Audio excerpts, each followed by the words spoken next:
Okay, guys, we are live. So for those listening at home, welcome to the Dungeon Musings YouTube channel. My name is Kevin Madison, and I'll be your friendly marshal or referee today, because today we are carrying on with our ongoing campaign playing Mongoose Publishing's Traveler 2nd Edition science fiction RPG, and we are playing through their module, the Borderland Run. So if you are intending on playing the Borderland Run, this session will contain spoilers for that adventure. So if you do intend on playing that, you may want to come back at another time once you've had a chance to play through this mission yourself. If you don't care about that, or if you have already played through it, well then, welcome. Let me introduce you to the crew of the Rift Wanderer. I'll go the order. I've got you guys on the screen here. Why don't you tell us who you are and who you're playing today? First up, we've got James. Hi, I'm James, and I'm playing Captain Gani, titular captain of our ship, and yep, ex-Navy, ex-Scout, ex-everything, and trying to make its way in the world. Nice. Next up is Graham. Hi, I'm Graham. I'm playing Dane Loverick, a former Black Ops Imperial Marine. I think he's lost his towel a little bit, and he's looking to try and find it, and he wonders if he'll find it with this crew. Nice. And last, but certainly not least, is David. Hi everyone, I'm David. I'm playing Dr. Ilyas Abdel, a brilliant scientist who has swapped the safety of the laboratory for some real-world experience where his brilliance doesn't always quite translate from the theoretical to the practical. Nice. Well then, guys, so this is part 8 of our Borderland Run adventure. What happened last time? Let's see here. I will tell you, you guys did arrive at Gibraltar Station, but it was after a fairly eventful time. Let's see if I can get some visual cues to refresh your memory. There was Captain Sam that you met, and that was... Where is it here? After you guys... We started off by refueling. Yes, that's right. Memory serves, we did a successful scooping up of a gas giant, and then head to Gibraltar Station. Yeah. We decided to keep the pet, which I think was the most important decision we made. Yeah. Called Jude. Still not quite sure what it is, but it's our mascot now. So we built a crate. And I believe Anchor is learning animal handling to sort of look after it correctly. Yes. So it's in his care. There was a workplace accident, courtesy of Dr. Ilyas, but it was treated and duly catalogued and handed over in a safety form to the captain. Yes, to the Imperial Insurance Authority. Yeah. Then, I think the journey itself was uneventful this time. The passengers were some religious folk on the pilgrimage, but they behaved and kept to themselves. So no intrigue this time, and so we arrived at Gibraltar Station. But our senses almost immediately pinged as we were being shadowed by I think we couldn't quite make out what it was. It was a wedge-shaped ship. Yeah. That sort of kept just on the edge of our sensors. But didn't otherwise engage, so we were thinking maybe just like a patrol or some sort of security system. And then we got a really strange emergency call of someone who sounded almost bored with the emergency and sort of just like, hello, anyone out there, emergency, and then we decided to investigate and found Sam's leaky bucket. And Sam, yes, who has a bit of a bad run, I think. His M drive was broken and his entire crew had been arrested. And we're still not quite sure what's going on with that, but it was just him on this courier vessel. So thankfully, Captain Gani has been learning his M drive repair, so he was able to help fix the drive and get us all on route. University of Space Phoenix, helping you study every day. All the while, our shadow stayed sort of shadowy and didn't fully engage, and the thing sort of tailed off just as we got into Gibraltar Station. We lost track of them. Yeah.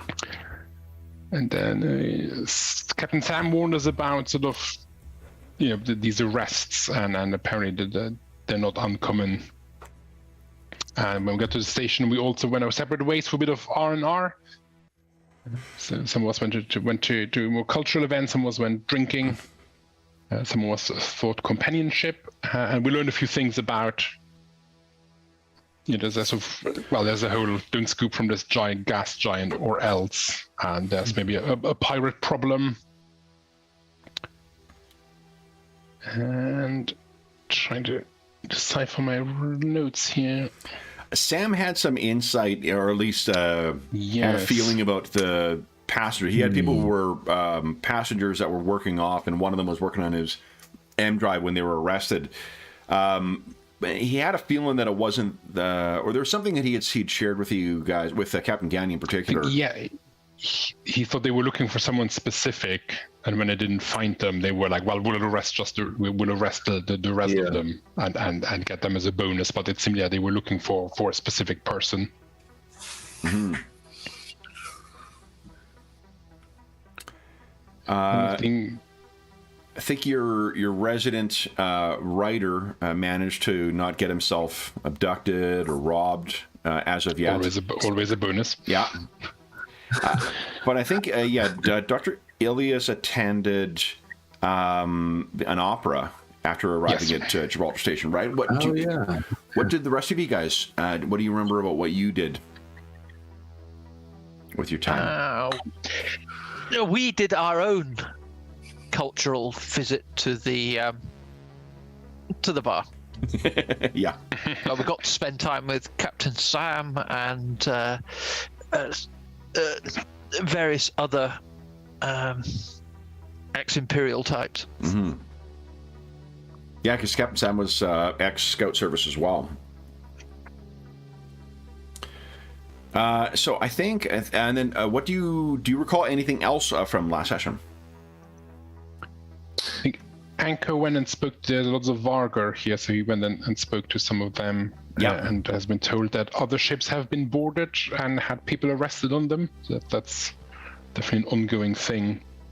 And I spoke to the head of security, or the wife of the head of security, and she was saying that there's, it's just very dangerous out there. Lots of pirates, and Gibraltar Station, you can never be sure.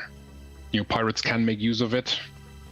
So the way security is handled, so it's entirely possible that some of the ships here are not who they claim to be. Mm-hmm. Yeah, I think from Dane, having dealt with those muggers, I think on Agona, that created some flashbacks for him. So he was, from a personal point of view, Dane is an ex-Imperial Marine who's done some questionable things. That is the most understated way of describing war crimes ever. Dane's got a resume that would make Kissinger look like a schoolgirl. Some of it came flashing back. He didn't want that. He didn't really want that. So I think from a character point of view, I think he's looking for something that with meaning. And he knows he hasn't found it yet, but he feels he's probably doesn't have a long to have a shot at finding something with meaning after a long time of arguably things that were meaningless and violent. Mm-hmm. That's interesting for someone who spent so long in the Imperial Marines to feel that there wasn't meaning to it ultimately is interesting. He's questioning the meaning that sat behind a lot of it. Yeah. So he wants to move from meaningless violence to finding some meaning in his violence. Yeah, I mean, violence is violence. All right. So then, let's see here. We are... Oh, let me grab your tokens. I think we ended with getting a message saying that our contact will see us tomorrow morning at 6 a.m. Yeah. So early start for local everyone. Station time. Yeah. Okay, get everyone out of here. And there we go. Oh yeah, and it's not. Let me get rid of that Argona. Whoop, whoop, whoop, whoop, whoop, whoop. Whoop, I can just delete it, I guess. There we go. Easy peasy. Okay, so this will be in. I think the unless there's anything else that you guys can remember from last time or want to talk about from last time. I don't think so. One of the things to consider is what you're going to be doing with your with the cargo and crew and whatnot, or things for next time. I'm not sure who is. I know Graham has been taking care of the paperwork for that stuff, but I don't know if that's Dane's shtick or if we think it's Alonso who'll be doing that stuff. I think it's Alonso who does the talkie dealing stuff, and we were going to do. I think it's me, right? Yeah, Captain Guy's got his sorry, brokerage. Cap. Yeah, he's got a broker's license. Yep. It's from his many the amount of things you can take from. Yeah, he's University of Space Phoenix is amazing. He's also got firearms repair, salvage crewman, scout, merchant, navy. That's right. You guys are all. So there used to be I can't remember what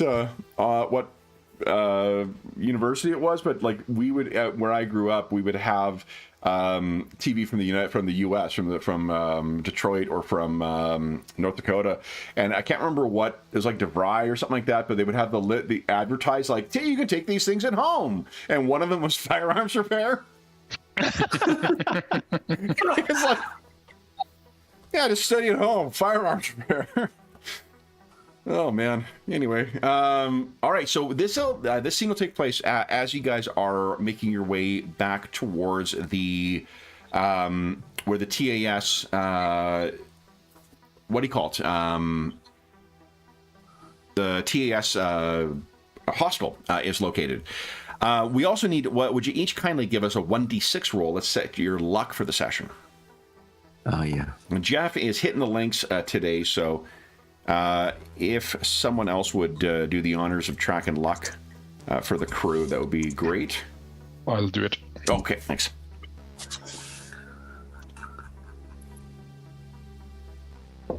Eight.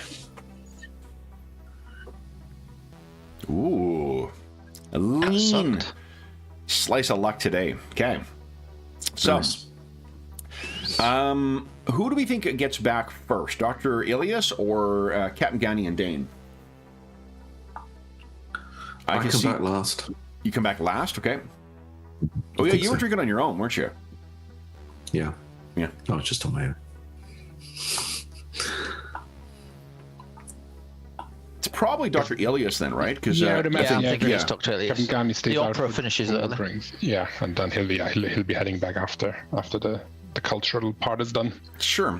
So, Dr. Ilias, would you give us a recon check, please? Let's get some dice rolling right away. Yeah. And look at me not saying perception instead of... all right. So, Dr. Ilias doesn't drink, so it's not that he's distracted by booze. Is it...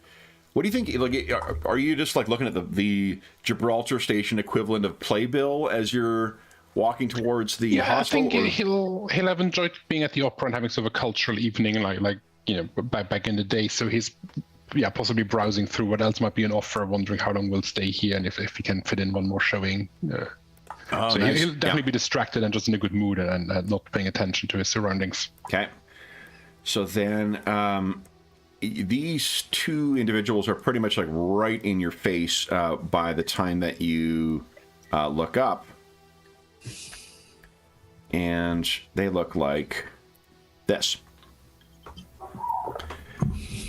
The nice. One is smoking a whatever the space stogie is that he's got in there, and it has that strange different colored flame on the end of it too. It doesn't look like a proper cigar like what Alonso would be smoking. The black guy is bigger. I'm trying to think. I'm like, he's not African American because he's in fucking space. So the black guy is much bigger than what the other guy is. But you can see there is some obvious cybernetic enhancement that this other guy has. They look pretty. They look like the type that travel quite a bit in the same clothes. In the sense that, if you travel on a ship regularly on a single ship, you will be able to have a wardrobe and you'll be able to have more things you can change over, whatnot. If you're traveling quite a bit, but you don't have your own ship, your stuff is just going to get a little worn down over time. And that's sort of what these two have the look to them. And the guy with the stogie says, sorry, you'll forgive me. You just arrived, did you not? Sorry. Yes. Earlier today. On the Rift Wanderer, yes? Yes. Yes. You're not the captain, though, are you? Oh, no. Just part of the crew. I guess you could say. The black guy says, Doctor. Says, oh, that's right. You're the doctor, aren't you? You're the doctor. Are you requiring medical attention? No. Is it an emergency? But thank you very much. Fit of elf I am. I understand that you've traveled in with some others from, is it Argona? And the big guy says, yeah. He says, yeah, that's what we heard. Argona, right? You are well informed, I see. Well, your job is what yours is, and my job is what mine is. Tell me, and he reaches in his jacket, and for a moment you think like, but he pulls out a data slate type thing, and he pulls up something. And let me show you what is on there.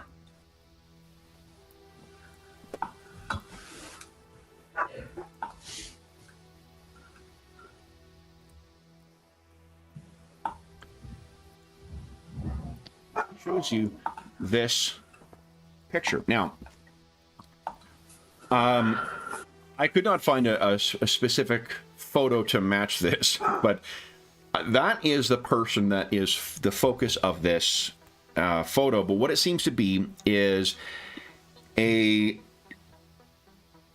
photos seem to have been taken from a distance, and they are not particularly clear. So this is sort of a algorithm reconstructed photograph of the Aslan. But it's clear that as he flips through the photos, that this person is wearing, the Aslan is wearing military combat gear.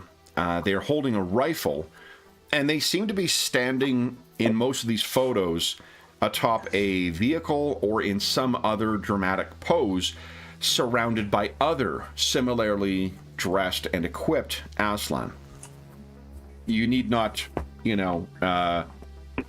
having just come from a performance of, some sort, you know what the picture of someone who has standing or someone is in charge when you see them. All the photos had the look of this are surveillance photos from either a person or a drone or something else that has captured this. And the guy with the stogie looks up and says, and you seen this, man? I have not. Nothing, eh? And you can see no. Your recon. Hold on, there is second here. There is another. Isn't there? There's a skill other than recon for judging intentions, isn't there? It was. Yeah, I was trying to figure that out. I don't really see one. There's persuade, but yeah, and persuade is an active, not a passive thing. Yeah. So, but recon doesn't seem quite right for this. Let's see here. Would you use deception in reverse? Yeah, maybe deception. Investigate says it involves keen observation, forensics, and detailed analysis. Like watching a bank of security monitors in a starport is an example of that. So why don't we say this? Dr. Elias, would you give us either investigate? Yeah, all the examples they give for deception are all active ones. So I don't think that's necessarily it. Or you could give recon. I think I'll give the investigate lower target number. Give that one a 6 because this guy's not super subtle. We'll give recon a 10. 10? An 8. Yeah, I'll go with investigate. Okay. One of the things that I imagine, your character is not a psychiatrist, but mental health would have been part of your training, but more to the point, even though you are in research, you would have had some kind of training with bedside manner and whatnot. And you know what it's like when you're looking for someone's reaction. You're studying how people talk about things and whatnot, and that's exactly what this guy is doing. And there's a glint in, because you rolled quite well too, there's a glint in his eye, not only his, but the big guy next to him, where they are studying your reactions with like razor-focused intensity, and there is much more art behind what this guy is doing than the kind of buffoonish, traveler that he's putting on. And out of character, I assume Dr. Elias has not seen this. I mean, you've seen Aslan before, but like they because they're not, especially in the Reach, like they're not uncommon. But this particular one, no, you've not seen. Yeah. I think with the investigate though, now that you know the context of that, there might be. You might want to try and maybe memorize some elements of this thing, because those who have served may have a better insight into some of the like regimental insignia and whatnot that are displayed on here. The Aslan have a very different, it's a clan-based, kind of culture, but even they have markings, in there to designate one clan from another clan. So, I think no, I'm sorry, I've not seen his Aslan. If I spot, are they in trouble? If I spot them, maybe if you give me a copy of the picture, I can ask around. I wouldn't say that they're necessarily in trouble. More that they are cause of trouble. You see, war criminal, right? Oh no, in that case, but no. Yes. I try to keep away from that sort of thing. Oh, a good policy, definitely. Unless, of course, there is some profit to be made in bringing him to justice, no? I mean, yes, justice is worth pursuing. Is there a bounty? You see that there is a knowing kind of look between the two of them. You look back. I see you have traveled well, Doctor. I try to pick up a thing or two from my companions. They possibly be very interested in a bounty sort of thing. Well, your companions. Well, keep an eye. If you could have a chat with them, we're happy to share what information we have with us, and anything you can give us, we'll say. And he looks over at the big guy. What's she say, Mr. Grookson? You think 700? And the big guy says, yeah. And 700. 700 credits for any information that may lead us to this fine fellow. Dr. Elias will look at the picture again. I'm going to assume that someone surrounded by this many armed people is worth quite a bit more than just 700 credits. Oh, he probably is, but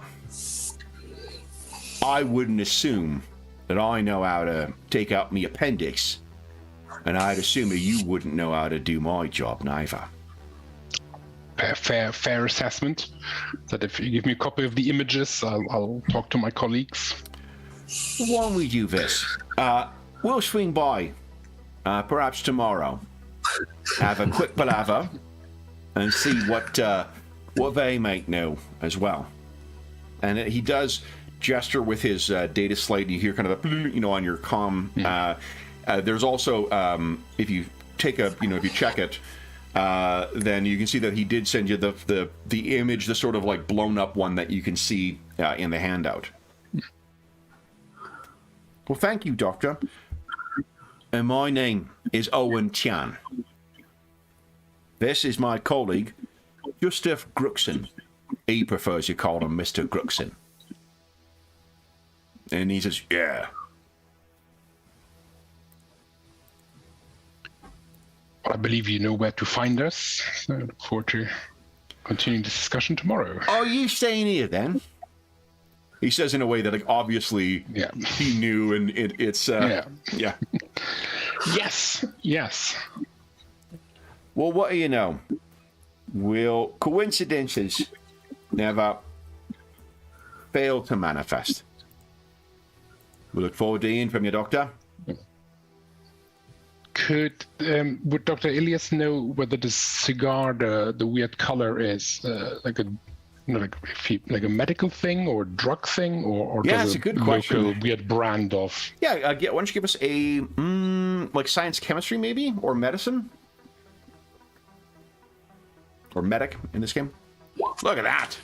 Woohoo! Yeah. I think just because of Alonso's constant smoking them around the ship, you've had to look into, like, is this going to give us, do we need to take anti-cancer medication right from the get-go from it, or there is a what he's smoking is some kind of, like, thousands of years worth of crossbreeding of stuff, but it has a slightly like a slightly kind of narcotic quality to it, but there is also it is something that would have potentially medical uses as well. Mm-hmm. Well, we'll speak soon then, Doctor. Yes. Come on, Mr. Gruxon. And he nods, Doctor. Mr. Gruxon. And the two of them leave with you looking at this image. So, next home, I believe, is Captain Gani. Dr. Ilias, what would you do, if anything, after they make they take their leave of you? I think he would go in and then check, because we were given some information. And obviously, if I remember correctly, we're going to Aslan space, or we're meant to deliver something. Tyok is in at the Liawatha sector, I think, which is definitely in the borders of the Hyrate. So I think he will check if any of the people named in Dane or Gani's report on what we're doing match this picture. If we can bring up like a who's who of the people who are in the clans. Yeah. So why don't you give us a, let's see here. I think that's investigate, or is there research? Let's see here. Yeah, I think that's going to be an investigate check, and this one's going to be, I think, a 10. Because you are looking for something fairly intense. It'll be a 1d6 hours. Investigate with intelligence. You want to spend 3 luck? No, I think it'll be a fruitless search for now. It's not something he's done before, looking for specific people or. Oh yeah, and it's like bounty hunting business, and he's probably getting distracted by thinking back to the opera and just whiling away the hours waiting for someone else with more experience in this field to come back. So it makes a half-hearted attempt. There's also something to be said of diving into someone else's filing system and trying to make sense of it. Yeah. So why don't you give us a 1d6 roll? Okay, so it's going to be 4 hours that you've been going through this stuff. I imagine that Captain Gani drags himself in. Let's assume you got back from the opera at around like 10:30 or something like that, 10:30, 11 maybe. So you're fairly late. It's you're not quite finished your search here when Captain Gani comes back. Would Dr. Abdel have sent anyone anything before? Let's assume that Captain Gani gets the message about the 6 o'clock meeting close to, like, say, 1 or midnight or slightly afterwards. Am I correct, Captain Gani, that you would then share that with everybody? Yep. So you're working away, Dr. Ilias. You're only about an hour or so into your task when you get word from Captain Gani that, so he clearly he's still up, that you got a meeting tomorrow morning with the exporter that you're supposed to collect this stuff from. So I think he'll reply with, "It seems to be a day for meetings. There might be a second meeting later." Meeting? With who? And I'll send him the file, the photo. Yep. And just brief message saying, "I was accosted by 2 gentlemen who knew a lot about us, asking about this person." And did they say who they were, though? Or they're just random people on the dock? They gave me names, but Owen Tian and Mr. Guxon, Gustav Guxon. I'll describe them. Yeah. Means nothing to you, Captain Gani, but what you can give us is, let's see here. Haven't I told you about talking to random people on the dockside? But they weren't random. They sought me out, but they knew who I was. What profession skills do you have, Captain Gani? If any. I have salvage crew. Because I was working on a deep space mining belt, and I was on salvage of ships and machinery. Okay, then what about Streetwise? Do you have training in Streetwise? That's a big fat no there. Oh, okay. Would you give us a then? Let's see here. Let's see here. I'm trying to remember. How does untrained work in it? They're at -3. -3. Okay, so give us an intelligence check at -3, please.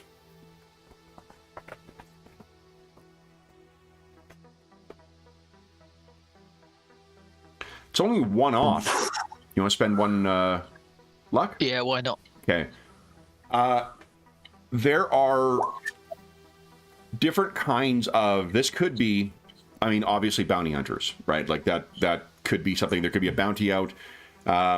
Dr. Ilias did not share that they described him as a war criminal. But the way that they're asking about a very specific person, and the photo that, or the image that they have is not, it's zoomed in enough so it's like you see in here that it's fuzzy and you can't quite make out the other stuff. But what if Dr. Ilias provides context for the description of this guy being some kind of military, leader of some capacity, then bounty hunter is the obvious thing to go to. Though there's sort of like a middle ground between bounty hunters are what would be going to look for like individuals, and it's very rare that unless you're operating the same system, it's worth the cost to track people across systems to get that stuff. So what if they are bounty hunters and they're only looking for this one person? That's an incredibly valuable target. Alternatively, they could be rent investigators, which are kind of like information brokers. They are just folks in the know in a region who will get hired to go out and track down more information. Kind of like more proactive fixers, if you will. They'll, if a bounty hunter wants to try and track down, and figure out if someone's in a system, you could hire a rent investigator, have them look into their, the area that they're familiar with, and then report one way or the other. So these guys may just be local rent investigators that are being used, or they could be bounty hunters. Those are probably the two most obvious conclusions you would draw. And how much were they offering Dr. Ilias? 700 credits. It struck me as seems rather little. trivial for if it's such a if it's presumably, as you say, a high value target, that seems a very low amount. I think we can assume. Correct me if I'm wrong, guys, but we can assume this is a group chat that you guys are.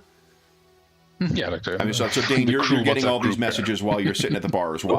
Okay. Oh, yeah, okay. Right. Doesn't mean you need to reply. You could do what, some folks do and be like, oh, sorry, I didn't get the message. Even though you always have your phone with you. Staring into the bottom of his glass.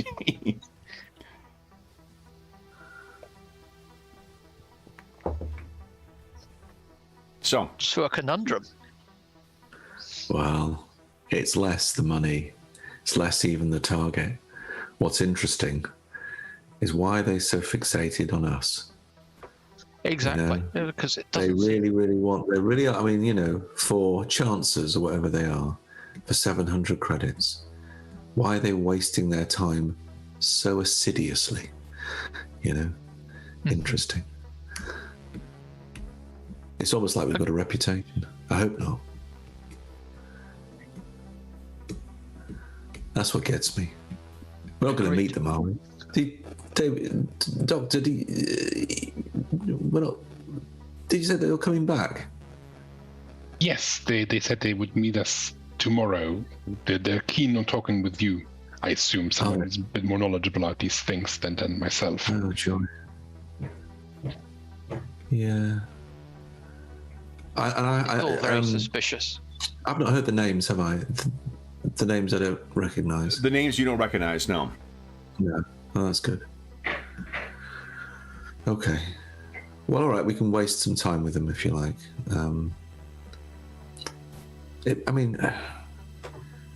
Yeah. Okay. Well, let's see what they have to say. Maybe ask us some straight questions.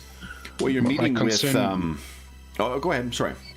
My concern would be that if we're heading towards Aslan space, or if they know that somehow, if that's why they're asking us about this chap, or whether it's just coincidental that they're looking for an Aslan when we've been sort of. It's not a crime to enter Aslan space. People do it all the time. If they target us because they know we're heading there, when that's sort of the thing we're not meant to give away. No. Well, we'll keep that tight. Let's see what they have to say. Your meeting is there is dawn is a relative thing on a space station, but your meeting is at the crack of dawn with the broker. Nice. So unless these people intend on having like a 4:00 in the morning breakfast with you, you're probably going to have a chance to make their meeting before you have to deal with them. Well, let's make our meeting, I guess. Yep, let's do that then. I'll head to bed. Get my 4 hours. Now that you know that Dane is on the or has his comm unit with him too, Dr. Ilias, do you have any questions for him? Yeah, I think I'll send him a separate message, so a one-to-one message, just seeing as Gani brings up sleep, just to check how the sleeping pills are working and if he needs dosage adjusted. He puts another in his hand, in his mouth, down with some scotch. Just fine. Yeah, I'll be taking them later. Okay. Then, neither Captain Gani nor Dane are disturbed on your way back to the hostel. If you are keeping your eye out as well, too, you don't get the sense that you're being followed. Hold on, let me make a mysterious roll first. Let's just double check that.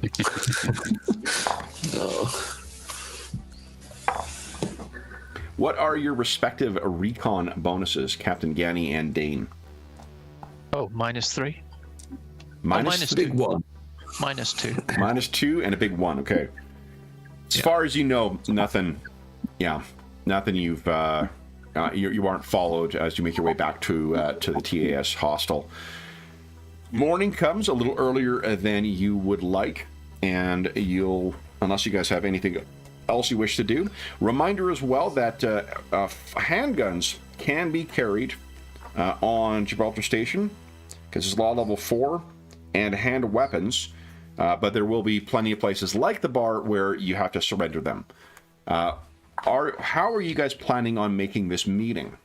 I think Dr. Elias, if you think to look, it is, I'm going to make an effort at this Vargar name here. Ainzagara. Ianza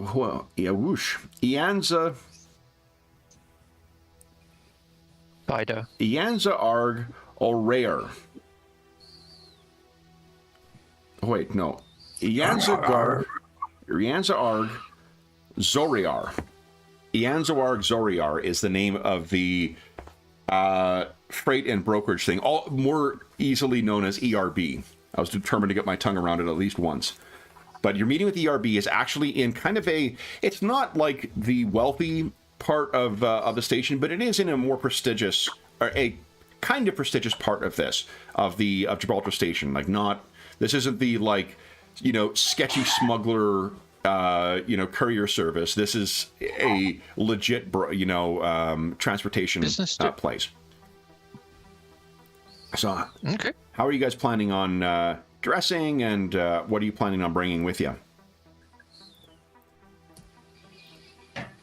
Elias will ask at our sort of pre-meeting breakfast if we expect trouble with this.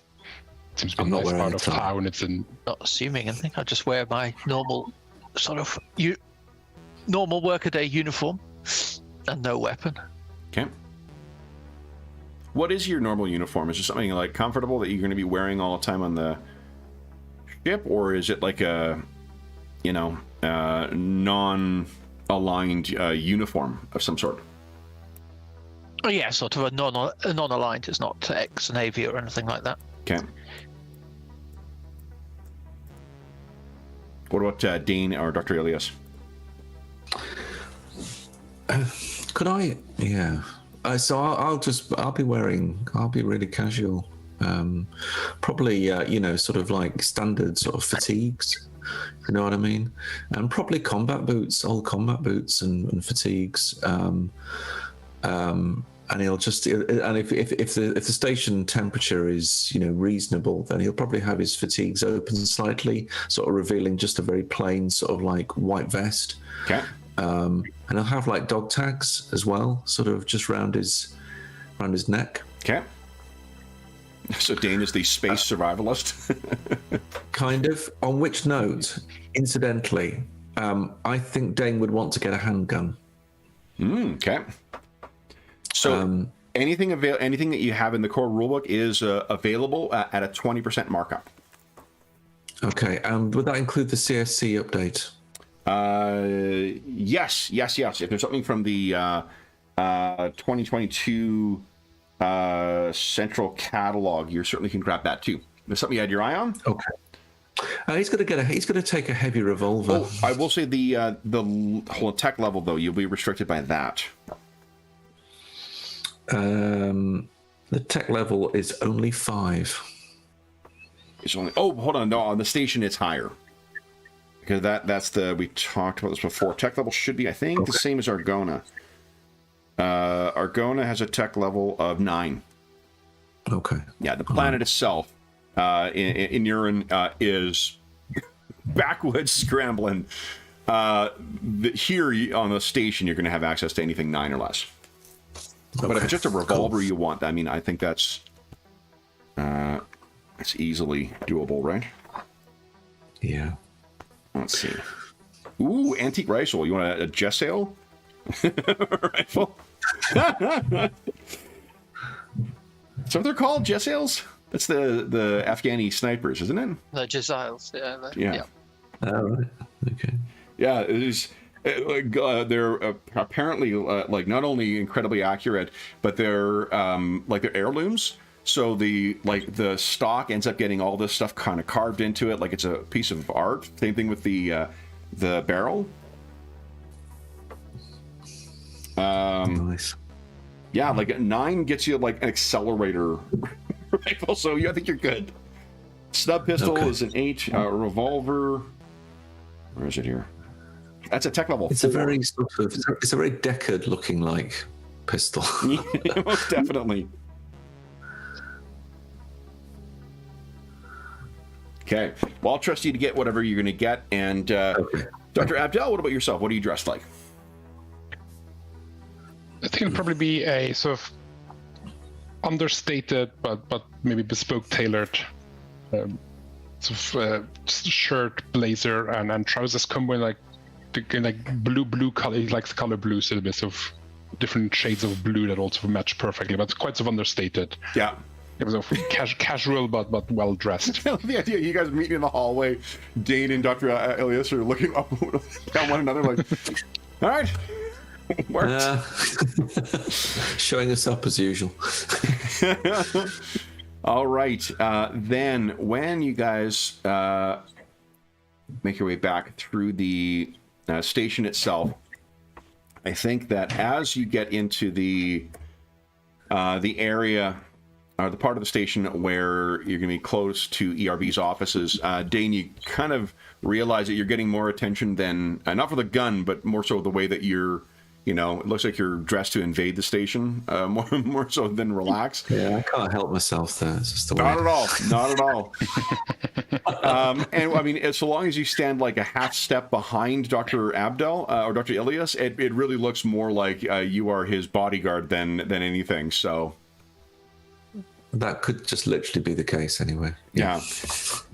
You find that ERB is run by all Vargr, and they are all dressed much more closely to what Dr. Ilias is dressed like. All very, and Dr. Ilias, it sounds like you've got your finger kind of on the pulse of, Reach fashions, very corporate chic for these. An assistant brings you up to the second floor of the building and down into a boardroom that looks a lot like this. And complete with the fake skyline being displayed on the, on one of the screens. There is also a power breakfast that has been laid out. And Dr. Elias, you know that this is, it's been a few months since you've been off, but I think part of your previous work would have been working with a lot of corporate types. This is apparently very in vogue in the Reach right now. Complete with there's an unusual mix of different foods that are available to sort of mix and match for your perfect or ideal metabolism. And you'd know that there is some stuff here that would be ideal for humans of varying dietary restrictions, and then also one that is specific for Vargr. This is your literal power breakfast laid out here. It suggests that your host is very tapped into corporate culture. Do you guys grab anything, or are you sitting down and waiting for your host? I think Dr. Ellis will grab coffee and some of the food. Yeah, free food. I'm eating it. I'm going for it. Okay. Dean, I'll have a slightly overstacked plate. I put a bit too much on, really, for polite.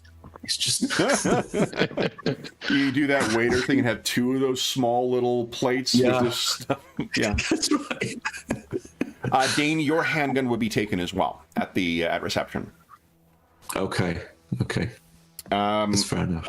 Yeah, which is I think if you spare a look over at Dr. Ilias or Captain Gani, they would likely both just be like, yeah, this is just they don't want people going into meetings, having them go south, and then violence ensuing. And as I pass reception, I turn and say, "Oh, do you want the knives as well?" The Vargr kind of like, yes, if you have. All my guns. Everything is laid out. They take everything into a strong box, which they seem to have handy. So this was not an unanticipated thing, and then they're secured. It is, assuming that you guys arrived shortly before your meeting, it's right on the nose at 6 o'clock when the door slides open here, and in walks a Vargar woman who is dressed in it's definitely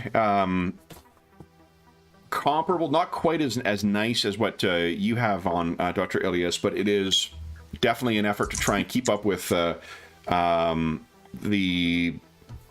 most current kind of wave of corporate fashion in the Reach. But like a lot of Vargar kind of fashion sensibilities, it's eye-blindingly gaudy. So it is you could land a plane to the power suit that this Vargar has on. But she walks in and looks down and says, "You've already helped yourself, good." And she goes into a bit of a spiel about what you had told everyone about this power breakfast thing, and talks about the virtues of it as she's loading up her plate. And it sounds like, or at least has the appearance as if she's counting out specific amounts for stuff, as if to maximize her her nutritional intake for the day. I will point out too, this is something in the adventure too. This is not me injecting criticism of fat diets into it. This is something in the adventure which I fucking love. So, she heads over, sets the plate down, and then sits across from you guys, situating around. She doesn't give any indication of any reaction to how any of you are dressed, and she pretty much gets right into it. Unless you guys have any chit chat that you try and commence with her, she says while she is filling her plate that her name is Amalde. And I'll put the name and the token so you guys can see it here.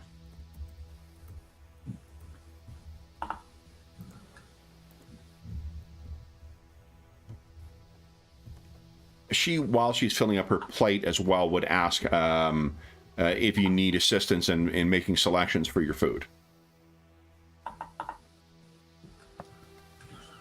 No, thank you. It's quite. I'm sort of, I've got a face half stuffed with something, and I just look down at my plate. So she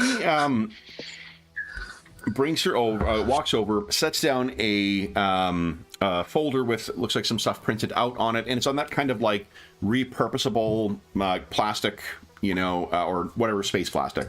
The material that can repurpose stuff. It's like paper, but you can reuse it with whatever stuff you print on it. She pulls it out and sits down, makes a point of setting her data slate to the one side, opens up the folder, and then says, "You've been retained to collect something, cargo from ERB?" That's correct. There has been a slight problem. The problem is that the cargo is not cargo in the usual sense, in as much as it is a person and a few items of luggage rather than a shipping container. An Aslan, maybe. Her head cocks up. How did you know? Just a guess, heading towards Aslan space. She seems satisfied with that answer. The documents don't make it clear who this person is, but it is clear your understanding is you are to deliver them to Tyok. Yep. Understood.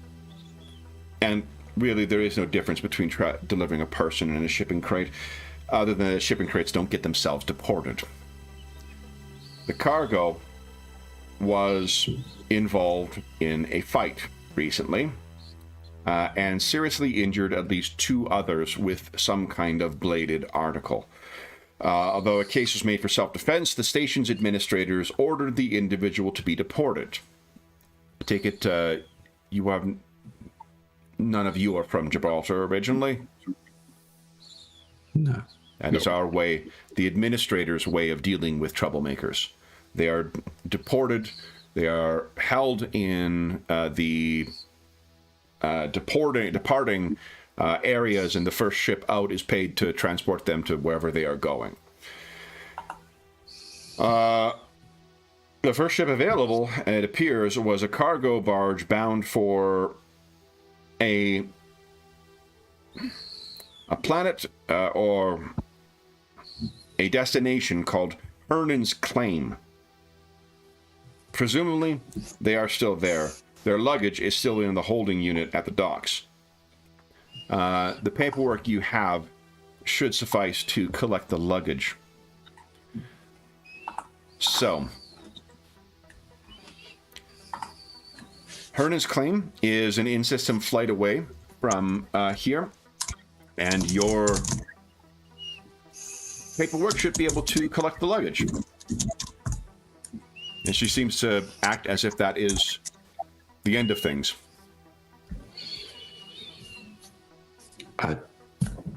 Okay, do we know anything about the name or disposition of the cargo? Do you know anything about the name? That's what. So she sighs. This meeting is going to go longer than she had hoped. She flips through some of the paperwork. I know that it was, as you say, Captain Gani, an Aslan male. He gave the name Ergnoil as his name, but of course that is not his name.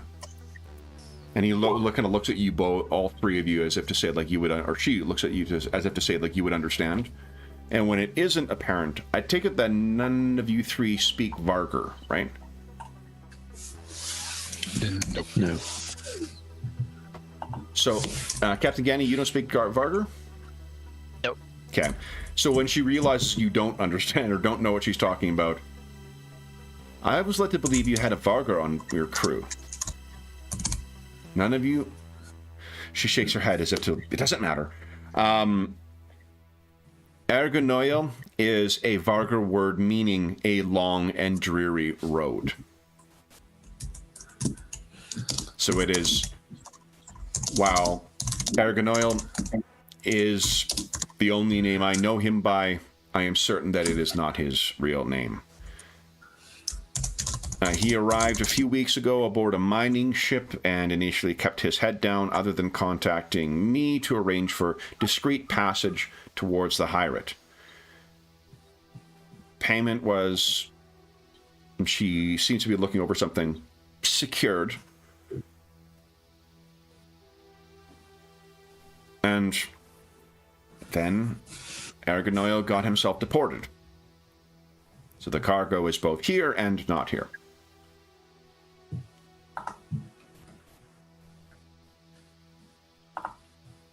So did he harm anyone important?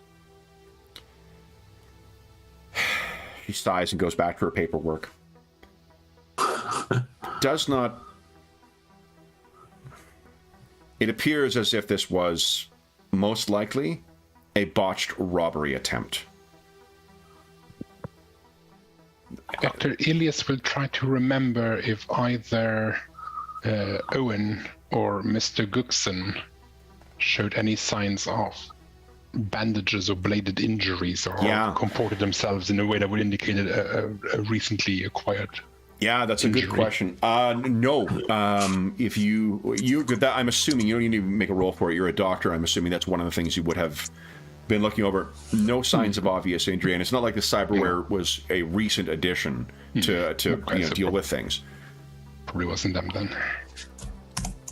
She did pause about, just to give context, the way she paused about paying as well. An individual showing up here, that's not a cheap trip, right? Like, that means that whoever's paying your bill is this. So either this person, whoever this cargo is, has a lot more money than a traveler who's arriving on a mining ship has, or someone else's foot in the bill. Does she have a picture of Ergonoil?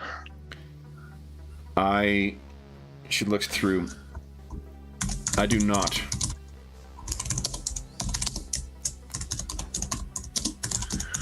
I think we know what he looks like. Apologies, out of the dialogue. What was the system that this planet is in? Where Same system. Same system. He's just been transporting system. There's like 21 planets in within the trinary system for in Uran. So inter-system travel is pretty common in here. There's a lot of different possible destinations, and like Gibraltar Station itself has like 1 or 2 ships show up every day. So it's a really active port as well. That's part of the reason why the tech level for Gibraltar Station is so much higher than the system itself. Is it a deep? Is it an in-system maneuver drive flight, or is it an in-system jump? I mean, you could do the in-system jump, but that's going to be a really complex thing because of 3 moving stars, 21 moving planetoids. That's a lot of trying to judge where you're going to be, and to spend a week getting there, right? Because you'd be spending a week in jump. I'm just thinking how many astronomical units we're talking away. How long is the journey, basically? Right. On a maneuver drive 1 ship. Like ours. That's right. You guys are in the rowboat. Oh yeah. That is a good question. Let's take a look at the. It could be significantly longer. Yeah. Than the jump. That is true. I mean, you guys do have a pretty good navigator. It would take 136 hours for a 1G ship. Oh, okay. But much less for a faster one. Anyone want to mug Captain Sam? Okay, so that's it's not. There's not much in it, is there? I guess that's fair enough. It's about 6 days, isn't it? Thereabouts? Yeah. So it's almost on the cusp of that. What it would cost to jump, although it wouldn't cost you the fuel, I guess, for the jump. Yeah. Okay, that's fine. So it's a long way. Yeah, and it's there's nothing there. It's a mining, rock ball. Right. Yeah, outsystem rock ball. Planet's large, has little atmospheric gas. Originally settled by a mining corporation that built a single large town with a basic starport, plus several outlying settlements over promising deposits. These are mostly now abandoned, and the population lives out of the star town. Yeah.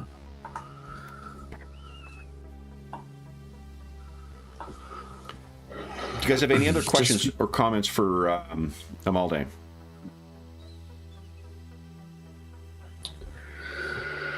Do they? Would you perhaps have any cargo for Tech World, or do you know where a good source for brokerage? I'll have my full-on broker spiel on. Yeah. If you're looking to do business with her, I think. Why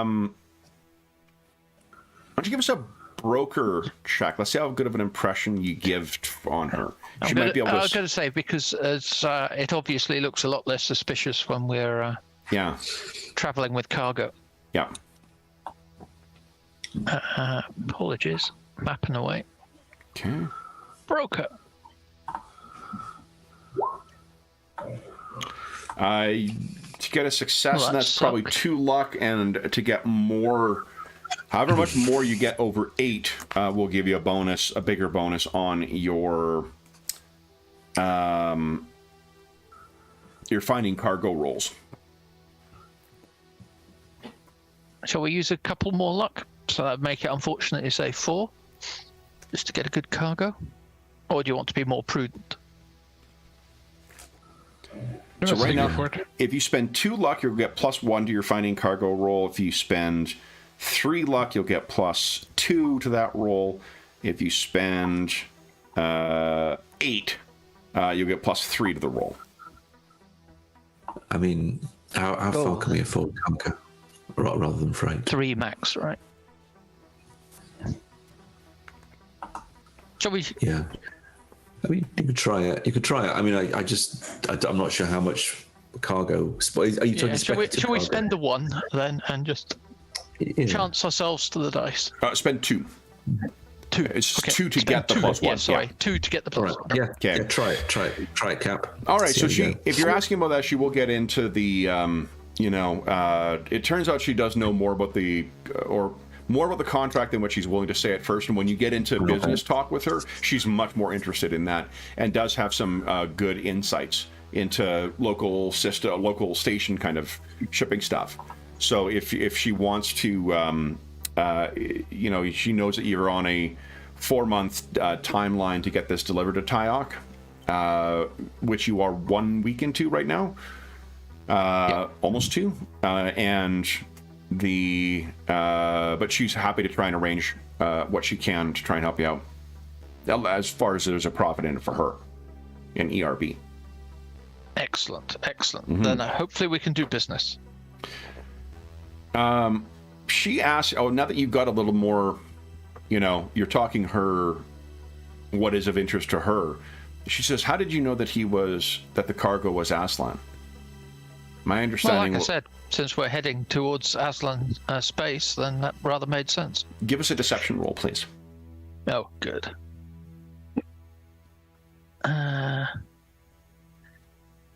Then... Are you trained in that?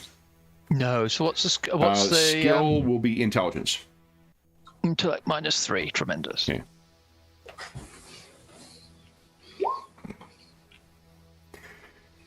So that's gonna be 6 luck if you want to make that a success, or see what happens when she knows you're lying. No, may as well just fall for it. Okay, so her eyes narrow. Why did you really ask? How did you really know? Oh, people have approached us already, asking if we've seen an Aslan. Somebody seems to be a wind of what's afoot. A pair of rent investigators, perhaps? It could be.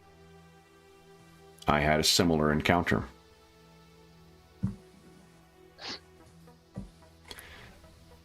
They were trying to be discreet, and then trying to be forceful. Neither worked with me. They're all a bit obvious. Indeed. So they've met with you as well. Yeah, so I think our approach, I believe, is going to be to feign lack of interest and just get a cargo swiftly and depart without any further ado. Since their offer was really of no interest to us, and it's hardly our business searching for... we are sure the cargo is we're still... not involved in chasing people. Our role is simple merchants. And we are sure the cargo is still on Hernan's claim. I don't. I know that's where it was, where the cargo was deported to. Perhaps the luggage might offer some further information or further insight into his reason. I know that, as I've shared, though, she pauses. Might be more you can press out of her. You know, try diplomacy or diplomat or Yeah, I can persuade. Well, definitely not persuade. Either me then, and then I'll you guys go can work diplomat. together on this too. If you want to try and work, like you can see that she's got Just more. say, Doctor, perhaps you can express things better. You're the one who met them. Yes, I think that way. We'll pull it from its sake, and then he'll bring out his data pad, and he'll show her the picture of with the sort of heroic pose with all of the armed figures around. Say the two. I'm not sure if you've seen this, but the investigators. Well, this. They only sent you the one that looks very much just the zoomed in kind of fuzzy one, and she looks at it and studies it, and that could be him. That could be the cargo. They seem to indicate that he's some kind of leader, rebel, warlord, troublemaker. The more we know, the better we can ensure the safety of the cargo and of us. Is there anything else you can tell us? She crosses her, or kind of knits her fingers and puts her hands down on the table. I can tell you that the payment was on an account from an Aslan clan, and that the clan did not dispute the costs.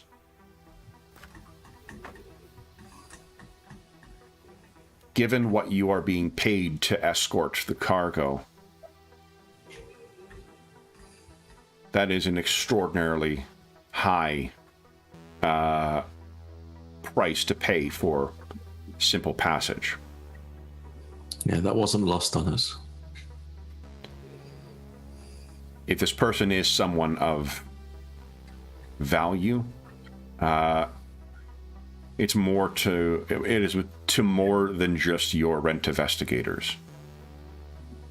The clan likewise places a great deal of value on this person.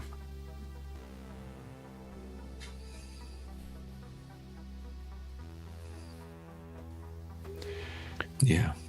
Does she know which clan? Is she willing to tell us? I think that one's going to require a roll. I think she might be able to. So why don't you go with, because I think her one to keep things private, especially for clients. Clients would pay for, if there's any kind of issue with or this, discretion is something that these clients would pay for.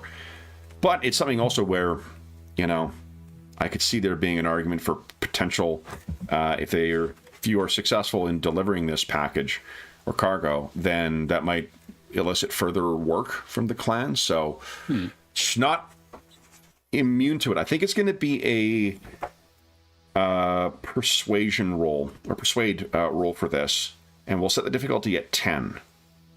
It's not impossible, but it is a little challenging. Okay. If someone's going to aid as well on this, remember, that's where you get a boon.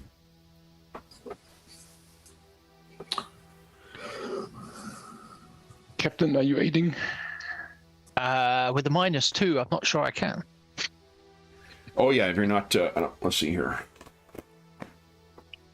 You can use probably. Can you use a different skill? But if it's narratively, Diplomacy absolutely, is the only thing which is a 0. Or broker. I think broker would be this. Broker, okay. This is a business lady, so we're doing deals broker, here. Yeah. Let's give that a go then. well, you actually don't Nice. even need to roll. It's not a skill chain we're rolling. It just means that you're going to get a. Dr. Elias can roll it with a boon then. Well, that's better given a roll of 3. Nice. Now, let's see here. You rolled a 2 and a 2, so you will need to spend 1 luck to make that a success. Yeah. What does Dr. Ilias say to Amalde to convince her? I think he'll fall back on some of his experience with these sort of things before, but from like the research perspective, so he'll put it in terms of, without a full picture, it's hard to make a clear diagnosis, and the more we know, the faster, more efficiently, and more cost-effective we can deliver the cargo and avoid any unforeseen errors on the way, which might have repercussions for everyone involved in this transaction. Her eyes go back and forth between you and Captain Ganny, and then it was the clan Iowoi. I'll give you the spelling for that. I know you guys already know how to do it, but just, for ease of cutting and pasting. Clan Iowoi. I'm typing into my notes, so that's Okay. this is much.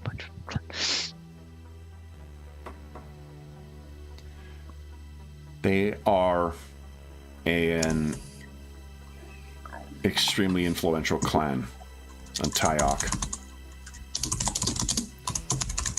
Satisfactory completion of this contract, in their eyes, would certainly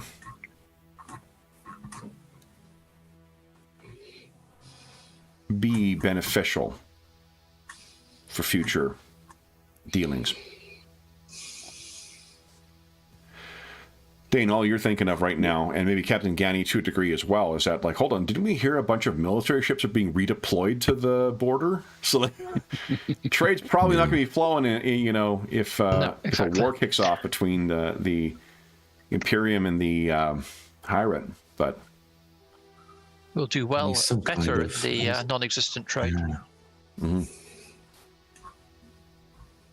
I've got a bad feeling about this. And we may be consorting with who may become an enemy. No, I think there's a good chance of that. He's probably some kind of either tactical, either navy or military force. I got just this feeling that he might be instrumental in supporting the delivery of something very, very violent. There's a worry. Anna agrees with your suspicions. Anna agrees. Very much. So, unless there's anything else you wish to ask of Amalde? I don't think so. As she said, your paperwork will allow you to retrieve the luggage, and your cargo is on Hernan's claim.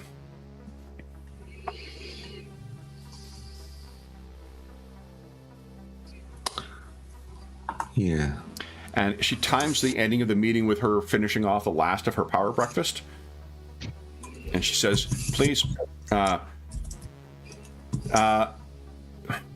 take time you need in the room. If you vacate by 6:30, she gets up and she walks out. So you guys have an opportunity to talk amongst yourselves. Okay. I bring out a bag and hoover in the food. But Okay. I assume this is not a secure room, so. Yeah, that might be. So I think then, would you guys, let's do this. Would you guys, we're going to take our mid-session break in a moment, but first, would you each give us a recon check, please? Oh, I'll get a roll. Captain Ganny's famously high recon.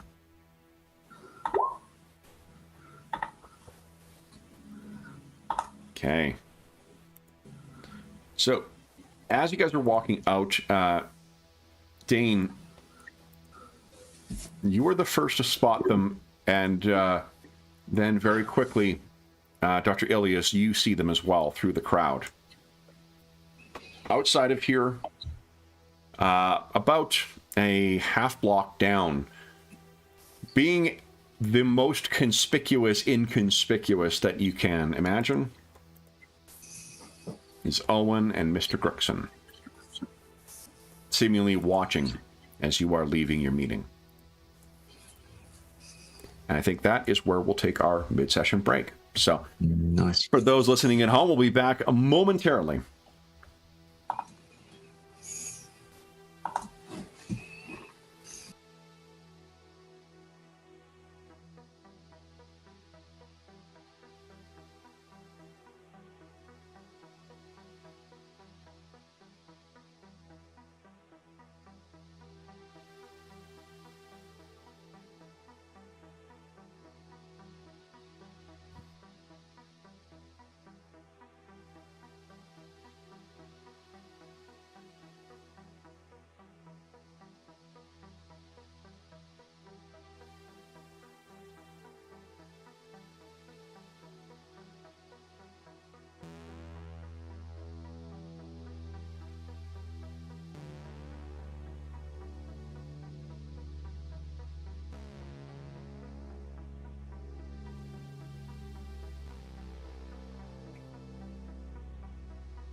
All right.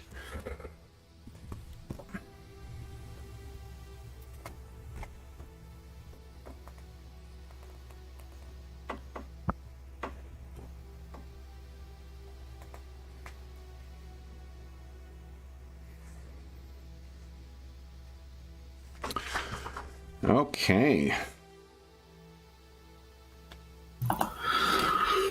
Then what? Getting some feedback. Oh no, I'm not. Okay. What do you guys wish to do? So, Captain Ganny, you did not spot this. Where is your head as you step out of your meeting at our ERB? Dane, you've got your firearm back as well.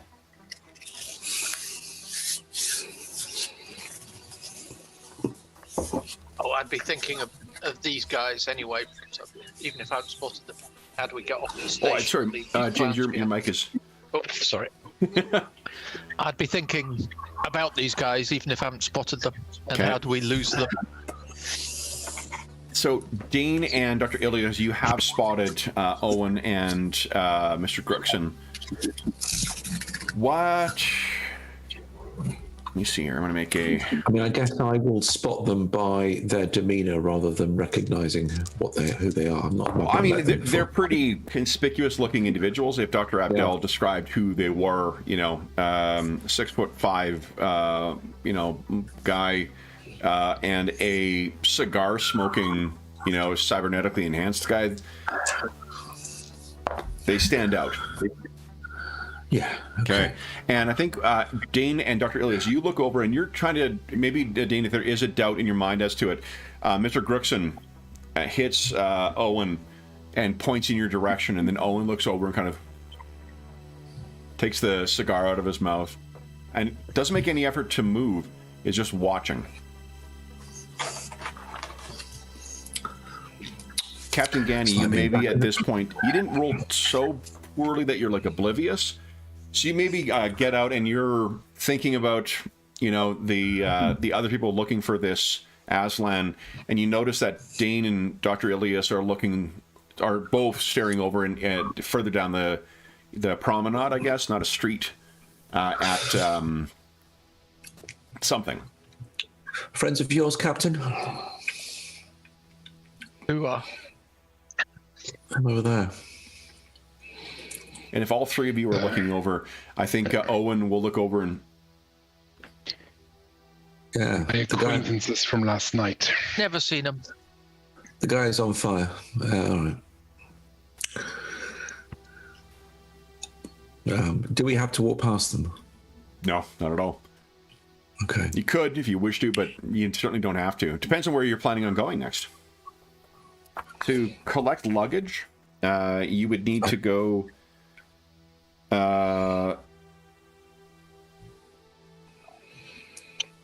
let's see here. Can we just go? Can we just leave? Now. Well, here's the question. Maybe we could... Because if we leave, no doubt be following us. I mean, they could I'm try. making the assumption they'll have a ship or something like that. In our 1G ship, yeah.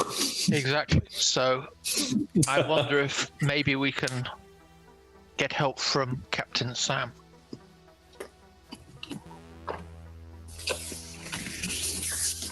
Oh, yeah. Get his assistance for a day or for a week or so. Yeah, because his ship has, isn't it thrust like 4? Yeah, it's at least 2. Was it a scout ship? Is it a 2-2? It's a Type S Scout, yeah. Yeah. Yeah, it'd be 2-2. Oh, thrust 2, okay.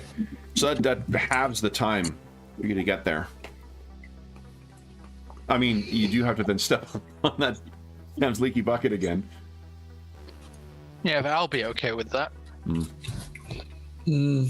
Would it get there?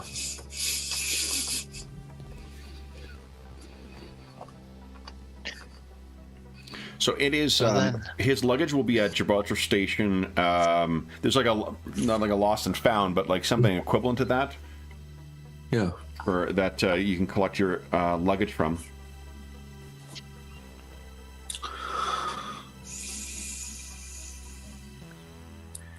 we want to confront them before we go there and pick up valuable clues potentially, or have them bump into us? They're just going to follow us, aren't they? Well, they can try.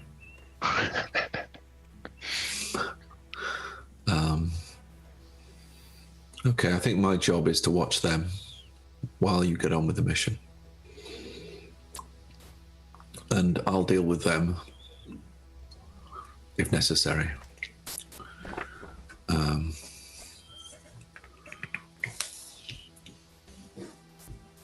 And I think we need to get on with it as quickly as we can.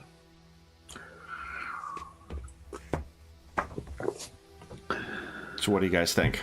Are you heading away from them? Are you trying to lose them?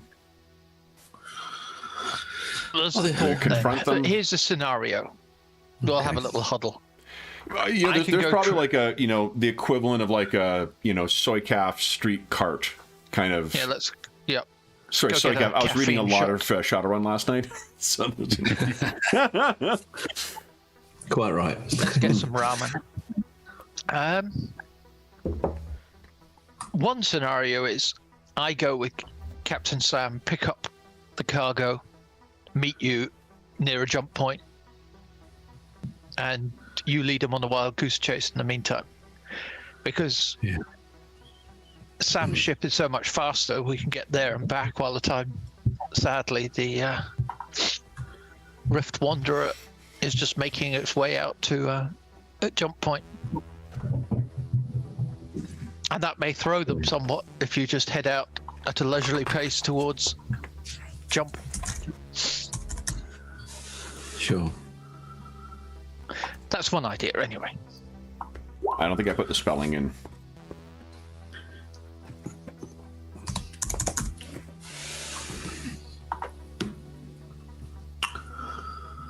Thank you. Hernan's claim. What if the cargo isn't on Hernan's claim anymore, or you run into trouble? Yeah, for You'll die, I'll be okay. Hernan's claim seems to be an independent colony, so there's not going to be any kind of, you're not going to be able to depend on the overwhelming influence of a mega corporation. Cheetah sometimes we help.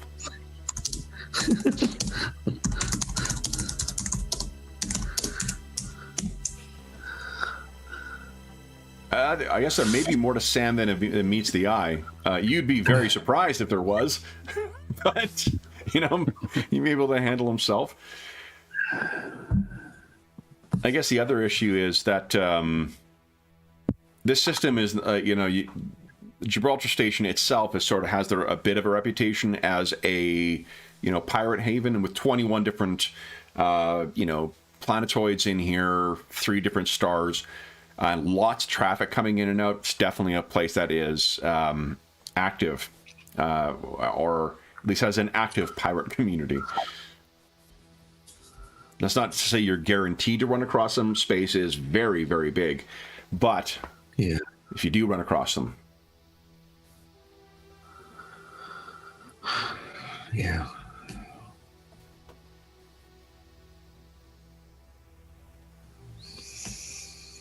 Well, they wanted to see us. Why don't I go and have do we all go and have a conversation with them?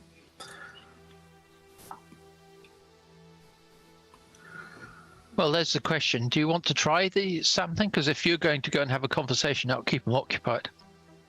Yeah, I'll go and have a conversation with them. What could go wrong? Okay. And as you're heading over, Dr. Ilias and Captain Gani, what are you guys doing? You will have your communists, so you'll be able to speak to one another, even when you're at different parts of the station. So, I could go and pick up the luggage. If we're sort of multitasking. Yeah, and I'll go in a different direction, back to the ship. Okay. Just to give them fun, that all 3 of us go in different directions, and there's 2 of them. And the dangerous-looking one is heading towards them. Yeah. So the one who looks like a Montana militia is making his way towards him. So as Dane, you make your way towards, and the others head in the other direction. Owen turns to Mr. Grixon and kind of he says something, and then Owen starts walking directly towards you. Mr. Grixon stays where he is. Yeah. And then as you get towards you, as you guys get close, Owen will turn to walk past you and start following one of the others. Okay. Hello, my son. Fine day, is it not? I just blank him. Okay. I just blank him and walk past him. Yeah. As if he's not there. And he walks past you, and are you making eye contact with Mr. Grixon? Oh, yeah. He's making eye contact with you, and he's not moving. That's and fine. just sipping at a coffee. Owen, let's see here. Sorry, guys. Owen, in fact, Comdot, I'll just say the guy with the cigarette, or the guy with the cigars on your tail. okay. So he is making his way through the crowd. Dr. Ilias, would you give us a stealth roll, please? I think you can use intelligence on this, because you're not literally like trying to like sneak through shadows. You're trying to be smart and try and lose this guy. I don't have stealth, just in Ooh, intellect minus intelligence 3. at -3 then, please.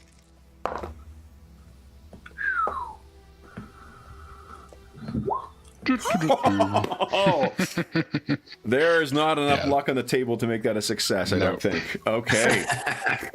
So, you are doing, I mean, for someone who spent the vast majority of his time in either education or in a lab, he is doing there's not a lot that could be expected of you being inconspicuous. And I think this is like what we're probably seeing is every movie we've seen where someone is being bad at being inconspicuous. You're like walking up to a sunglass, stand and like looking in the mirror and trying to, and he's walking behind you going,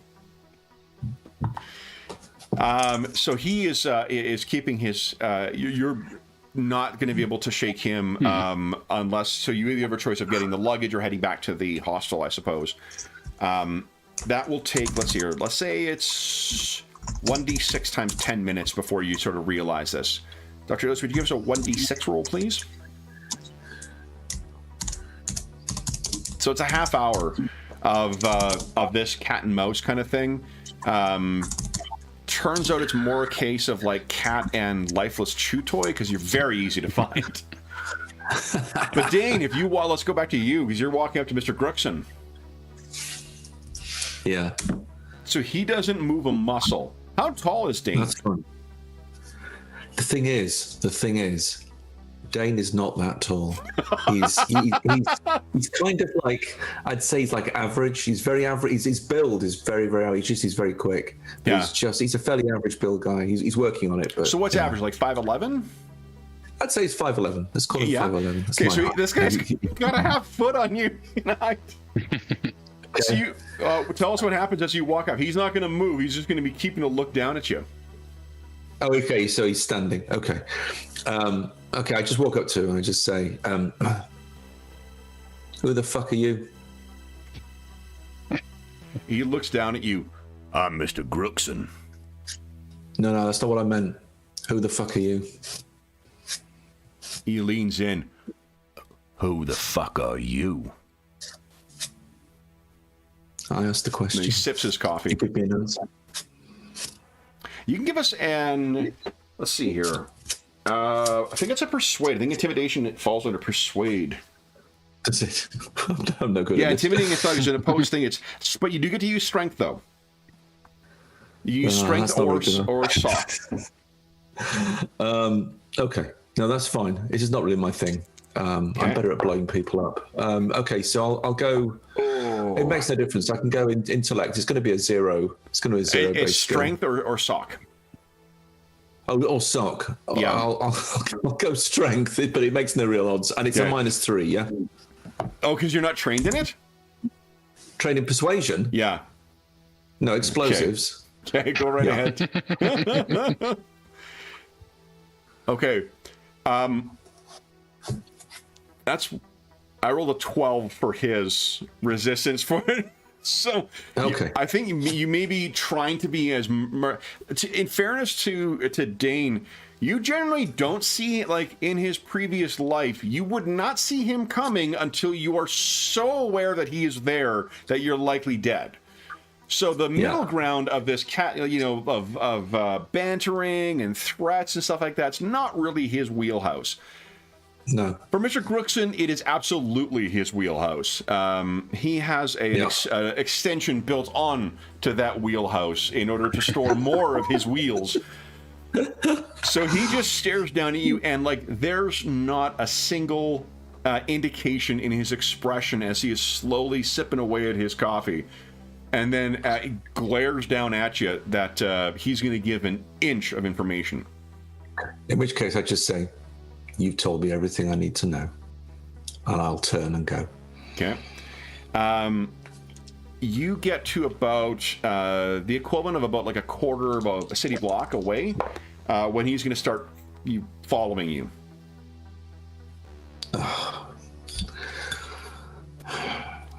Okay. Are you trained in stealth?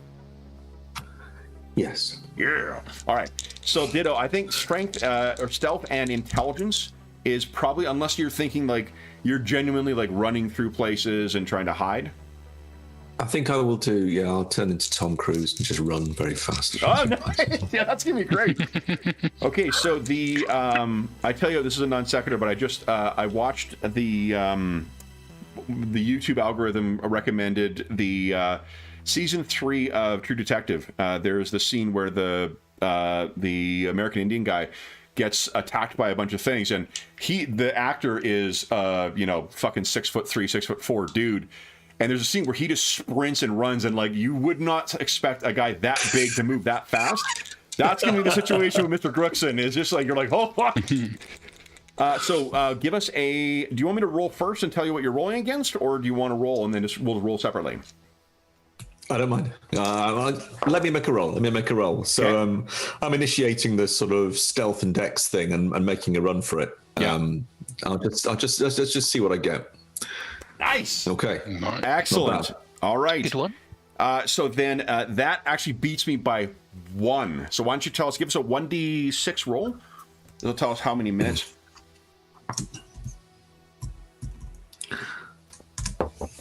20 minutes. So this is our chase montage takes us well across your Gibraltar station. You're knocking shit over. What do you think it is? What's the scene when you finally lose this guy? Okay, I think I run into a like a bazaar, like a market, a sort of classic sort of. It's like a sort of internal trade situation, and there are brokers there as well, sort of dealing with some of the trade that are coming through. Yeah, and I kind of lose myself in the crowd of brokers and the brokers' guards, as it were, and basically I watch him sort of looking for me as he bursts in. Yeah. And then he moves on. Well, he's like a head above everyone else too, so you can easily see him looking down. This is where your more inconspicuous height actually plays in your favor. So he's just looking around, and then goes off. So you have managed to, and actually you're able to lose Grookson before Dr. Ilias gives up on trying to lose Owen. Okay.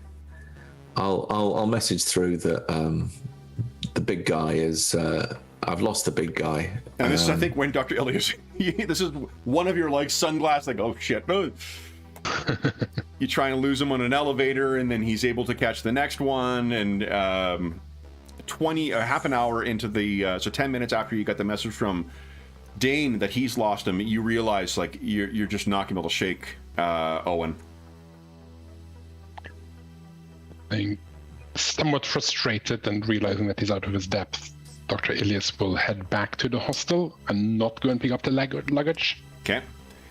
You could tell me and let me. Yes, I'll send a message saying I just cannot shake this guy. He's too good. / I'm too bad. I'm just heading back to hostel. There was no way of beating him, guys. He's so good. Let's just say I'm heading back to hostel. Can't make pig up. Okay. So Dane, you would get this. Where would you be heading in those 10 minutes? after you lost Owen? I would possibly actually might be heading back towards the ship, actually. Okay. When I get that message, though, I will go and do the pickup. Okay. So, Captain, where were you headed? You were trying to track down Captain Sam? I was just going to go back to the ship for the moment because we hadn't gone down the Sam route yet. Okay. So if you, one of the things why you would go to and stay at a hostel as opposed to the ship is because every time you're accessing your ship, you're going through station security. Okay, right. In which case, it'll be the hostel. Yeah. Yeah. I was thinking about that between last session and this one, and I'm like, why the fuck would you not just stay in your ship the whole time? It's like, oh, because it's a colossal pain in the ass to be going from, I think it's a psychology thing as well. I think you want to get off the ship, frankly. Yeah. You don't love my ship? No offense. Our ship, Captain Gani. Only from a financial point of view. Yeah, I think My you're a bit more ship emotional. in the emotional sense. Yeah. So Dane, I'll give you that. Yeah, Dane and Captain Gani, which of you is going to go pick up the luggage? Which of you is going to, you could certainly... Why don't I pick up the luggage? What do you think, Cap? I think I'm clear of them. Good. Yep. Go then if you've shaken them. Sounds a good move. So. I'll do that. Okay. So then, I think. Oh, and Captain Gani, where are you headed then? Well, I'll go back to the hostel then. Okay. So I think you would be arriving back at the hostel first, in all likelihood. And you can imagine you go through the entrance to the TAS hostel, you pass the reception area, and you make it to your room, and you find it has been thoroughly and utterly ransacked. That must have been disappointing for them, since I'll have brought nothing but a change of clothes. Mm-hmm. How frustrated they must feel. Well, thank you, Taz. So I will let Dane and Dr. Ilias know that. Okay. Well, we need to get compensation off Taz for that. That's shocking. Exactly. I think we need to have words. Really? So you each hear from this. Dr. Ilias, when you arrive, you be the next one arriving back from at the hostel, and likewise, you find your room is also well and truly ransacked.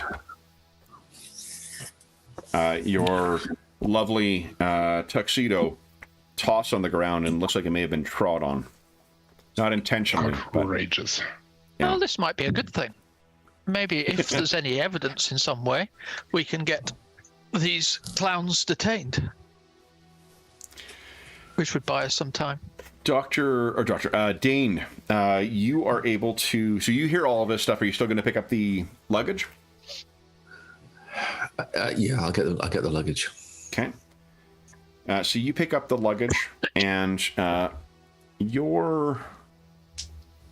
Let's see here.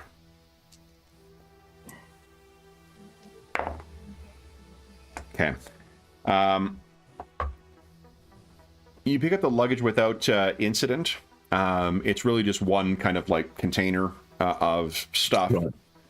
And you're able to bring it back to the hostel without any incident or without, seemingly running into any further trouble. I mean, I will be looking, obviously, for whether I'm being trailed, whether someone's picked up my trail, given that they know the hostel. Yeah. I'd suggest to Dane maybe take it direct to the ship. Yeah, I'll do that. It's a better idea. Okay. I'll head straight for the ship.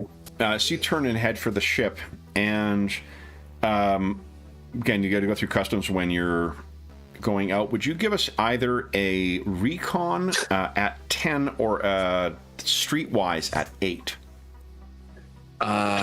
Sadly, it's going to be the recon. Okay. You still got 6 luck left, I think. Yeah. Okay. So, eyes flick to the time. Right, submit. Jeez, that's bad. So it'd be 5 luck you would need to make that a success.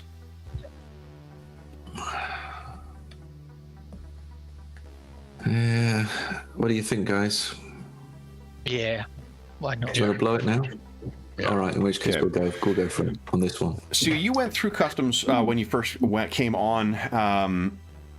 You don't remember there being, I mean, it was more permissive and less, not less thorough, but just like less restricted. They were more relaxed about what you were allowed to bring on than it was on Argona or on Spurl. But here, for one, the time and the thoroughness of the searches are much more rigorous. Not just you, everyone who is going through customs. Okay. And you notice that there are an unusual number of janitors and clerks and other unobtrusive workers around, all of whom have that kind of like, they could have concealed weapons and stuff at different places. Yeah. You get through without incident. Okay. But like the experience of going through that is much more. It's much more involved than what you realize. What do you? They're of course going to ask you about your destination as you're going through. Of course, and I'll say we're an independent trader and we're currently in brokerage. And they looked at what. As in, we are looking for optimal cargo and destination routes.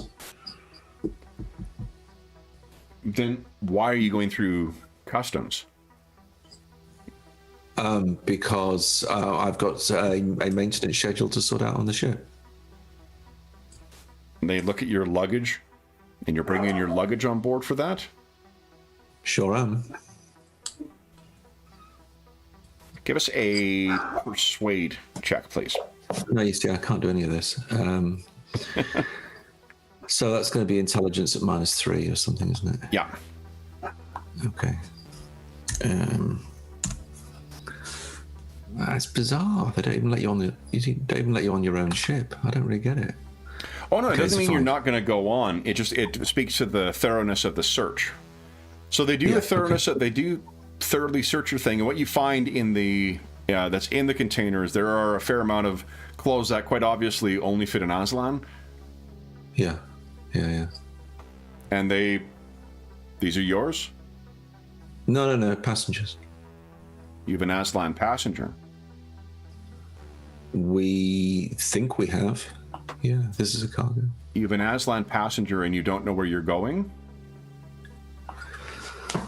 I'll just run the engines, mate. But if you want a full itinerary of our destination, we can of course pass that through to you. It's not a problem. Okay, what ship are you on? I'm on the Rift Wanderer. Okay. And she speaks to someone else in the security. They'll let you go through eventually, but they seem to make note of that. And That's fine. You don't need to make a roll for it, but like the level of interest once you confirm that you have an Aslan passenger suddenly got higher. Okay. Once you get on, you're able to get your stuff on the ship. You can place it there. You have an opportunity to message the others as well. By now, Yeah, you've do probably that. heard about the sacking of your room. So I don't know who they are, except it's everyone. It's big. So they're not just small. I mean, okay, there's the two goons, the two heavies to intimidate and try and find stuff out. But it's not really a story about them. It's about everybody else. From what I can see, it's broadband, it's broad scale. It's at a large organizational level, and there's no doubt about it. What I can't work out is if it's at least partly official, because the officials are very heavy about clamping down on any movements, particularly Aslan. So, not comfortable. Have the rooms been searched professionally, or is it more of a mad ransacking? Do you have Streetwise? No, of course not. Does Captain Ganny, because you guys are Captain both back in the Ganny go hostel. Yeah. Yeah, Captain. No, could I suggest common sense? If they're professionals, they wouldn't let you see it. Yeah. What you can tell is nothing's gone. Whatever you had, I mean, Captain Ganny, it sounds like you traveled light, but like whatever clothes were left in the room, they're not gone, and nothing of yours, Dr. Ilias. Even valuable things. If you brought something in that was, like cufflinks or something like that, that you kept in the safe may be open, but there's nothing gone from it.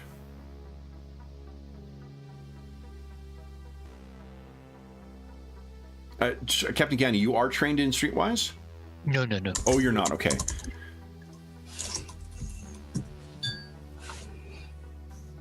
So we have Dane on the Rift Wanderer. We have cargo that still needs to be secured for the Wanderer. You have ransacked rooms, and you have a couple of interested parties seemingly also searching for a certain Aslan.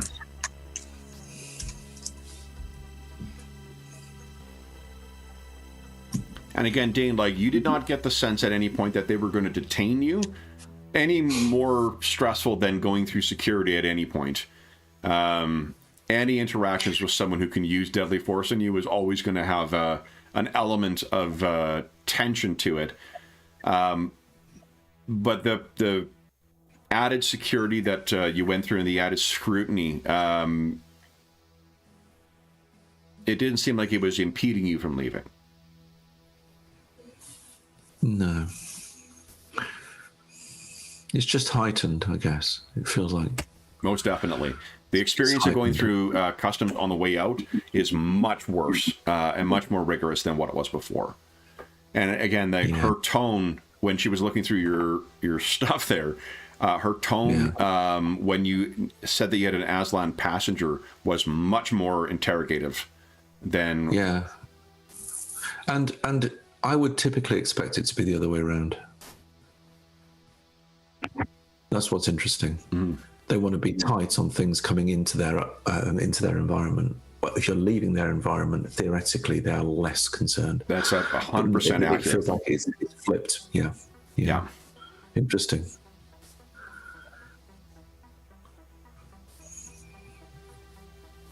Okay. So what are you guys going to do next then? I would go and ask Dane. I must have seen that he was going near this, and Dr. Ilias has mentioned that the Gruxon guy was pretty huge, and he's unflappable. Just ask Dane, do you think he had a military background? Not necessarily. I think he's got many, many years in a organized crime position. Is that a thing that Dane would know from looking at the guy? Yeah, he's been tricked up. He's been tricked up. He's obviously got something, either something to help him, should we say, in his line of business.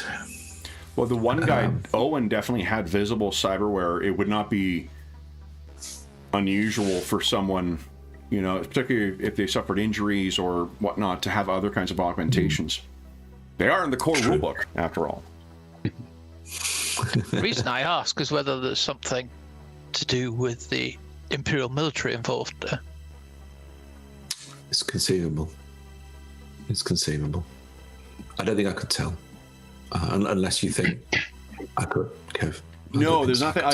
From the way that the interaction went down, it's just one bad motherfucker squaring up against another bad motherfucker. Yeah. Right? I think you each have the measure of one another right now. And it probably says a lot about Dane that he didn't resort. This is a second time where, like, in past circumstances, maybe he would have met that kind of resistance with clear and, unrestrained force, but he didn't.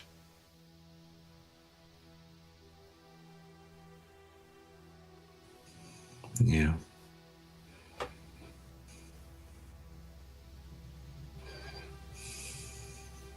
So you have had an opportunity to get a good look at the luggage as well, and unfortunately, the luggage does not seem to contain anything that would tip off who this person is that you're picking up or whatnot. This is... Well, that's good. Yeah. It is just, it's clothes suitable for an Aslan. It's, there may be some, like, toiletries and stuff, whatever the equivalence of that stuff is. I'm trying to think what might... Let's see here. Do you have training in any professions, Dane? No. No, I don't. Let's see here. Are you trained in investigate? No. No. Sorry. No, it's fine. We're just trying to see what might give you some insight. So then, why don't you just give us an intelligence at -3? Yeah. So see how much you can gather from anything that's in here. I don't think a great deal, which is fine. Yeah, no, you're not sure what any of this shit is. You couldn't tell if, there's nothing obvious that's like got a logo on it or something like that. Yeah. You don't know what the heck any of this stuff is. There is no weaponry in there. There's no computer, like electronics or anything like that that would be helpful. But I mean, you're not really in, or in your previous life, you weren't in covert ops. But I imagine like you would still be aware that one of the first things you would do if you're on the run and you're military is drop anything that gives you away as your previous identity. So there's no sort of like sort of synth silk or some kind of military to any of the clothing. There's no hardened sort of armor type stuff in there. Not at all. Just, no. This is there's nothing fancy. If you have your benchmark of what, say, you use as luggage and what Dr. Ilias uses as luggage, this is closer to yours. Yeah, okay. And if you compare it to the clothing, again, like nothing seems... It all seems like, it all seems like you saw or like the way I described the Owen and Mr. Grixon's clothing to Dr. Ilias. These are the clothes of a traveler. Like they're worn, they don't seem new necessarily, but they also don't seem like they are particularly well made or fancy or anything like that. There's just nothing in the luggage that gives any further insight. Okay. Yeah. At least to your eyes. Yeah. What are you guys planning on doing next then? Dr. Ilias wants to run a diagnostic on his mobile comms unit to see if it might have been compromised when Owen transferred the picture of the Aslan and the info package. Go ahead and give us an electronics. It's electronics computer, isn't it? Yes, I think so. Amazing. You are 100% right. I think that your ship's IT department is going to send you an email about for training procedure on comms. Yeah, but there is. It's exactly that. Something was able to gain access to your complete schedule and whatnot, and likely any of the back and forth that you've been having in your messages with your crew. That's a good enough roll too that you're going to be able to shut that down. Yeah, I guess I will. Okay. So and then I'll send a message to the other saying, his comm unit was data unit has compromised. been compromised. Yeah.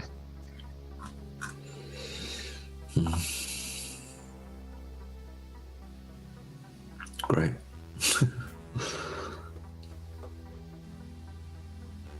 So, what are you guys going to do?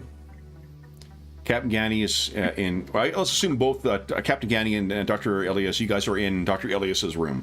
Yours would have been, there'd be more stuff to clean up in Dr. Ilias's room, I imagine.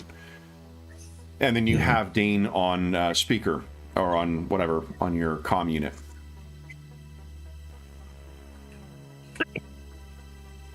You have one part of your cargo. Now it's just a matter of securing the other one from Hernan's Claim.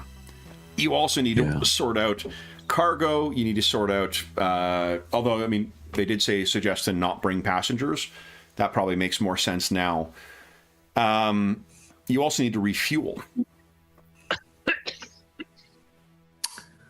Well, do we want to try the SAM thing? Because then I can head into the hangar and get it refueled, and then have the ship ready for you and I'll head off with Sam.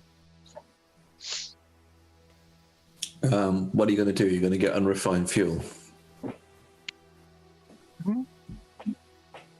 Yeah, because that will mean that'll suck up some more time while you refine it. Oh, well, in fact, it doesn't make any difference, does it? You can refine it en route. Doesn't slow you down. Yeah, because you're not jumping there.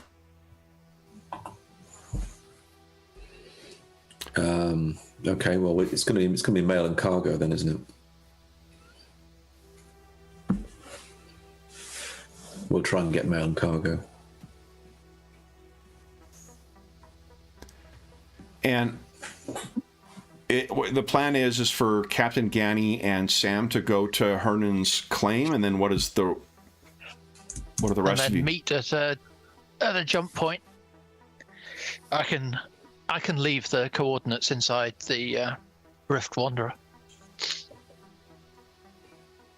Yeah, that's the way to do it. I think you pick up the passenger. We go to a separate rendezvous point. Well, no, hang on. Yeah, you go to the rendezvous point. I go to Hernan's Claim, and then to the rendezvous point. Okay, well, we'll just kiss the cargo and mail goodbye then. What if you run into trouble, Captain?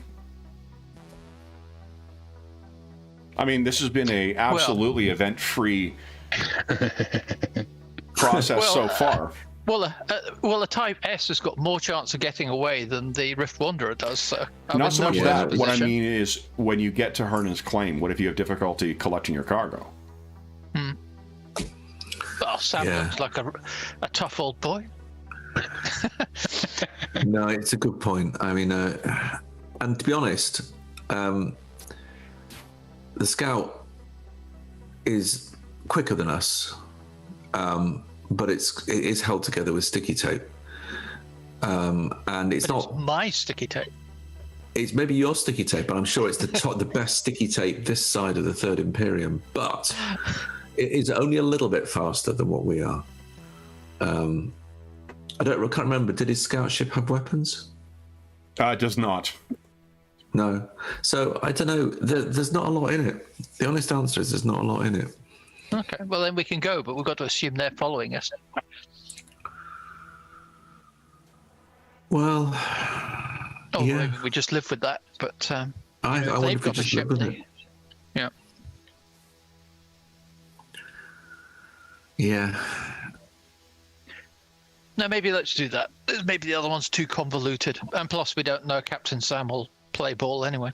Yeah, I'm sure he's all right. But I think from the way you spoke to Captain Sam last night, he would absolutely. You guys, he wasn't panicked or anything like that, but he is completely aware of just how much he saved his bacon.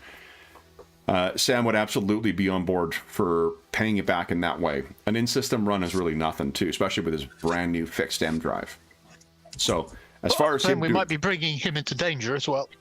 So that's not ideal. So maybe we shouldn't involve him in this. So remember, even though just as like outside of the story, remember that even though Traveler does not have the kind of express mechanics like networking from Savage Worlds or other things like that, you can certainly make use of your skills or things that you've got to try and gather information or whatnot as well.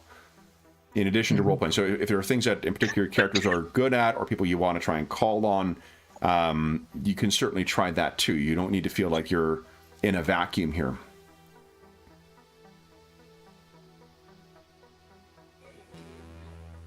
Well, I don't particularly want to put him into danger unnecessarily. Okay. Yeah. One suspects these aren't nice guys. And there's obviously something fairly sinister going on.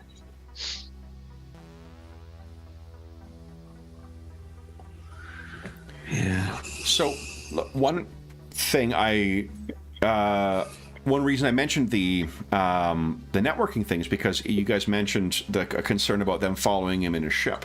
You guys could try and ask around and see if these guys have a ship.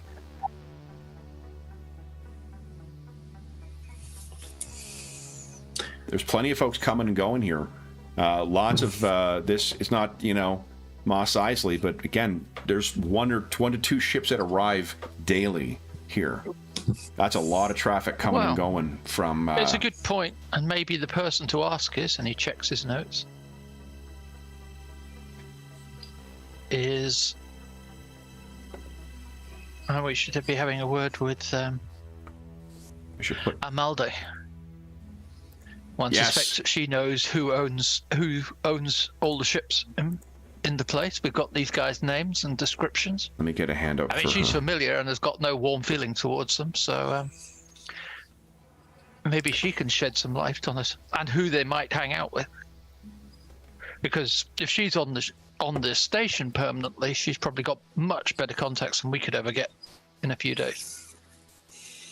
Well, if we had to, I've only met them once, but I could reach out to the head of station security.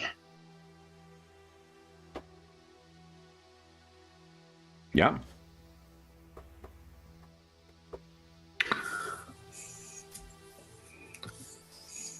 I mean, ad-libbing wildly.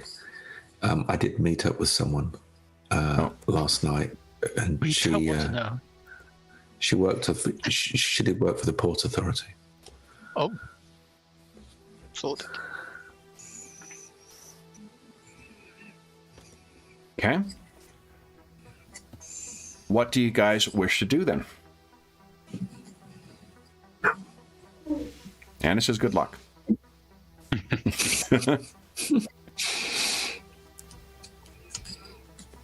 Currently, should we start with Amalde?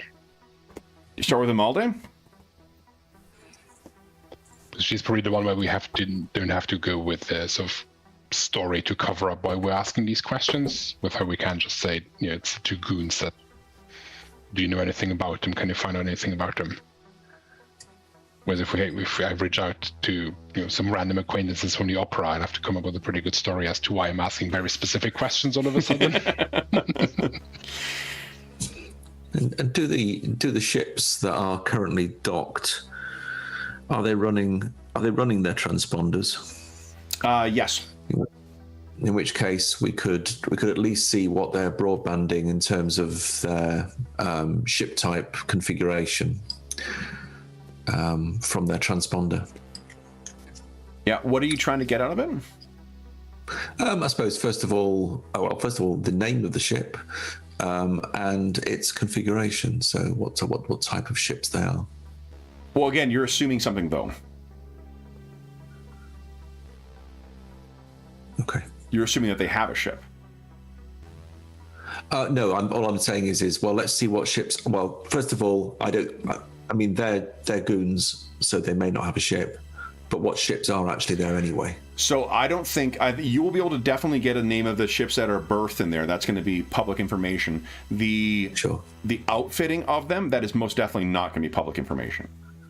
No, but does it talk about its standard hull types or sort of standard construction types? No, I don't think there's any of that information. There would be the transponder information that would give you like what the ship is, but beyond just the basics of the ship, you're not going to get any information of, especially for aftermarket modifications.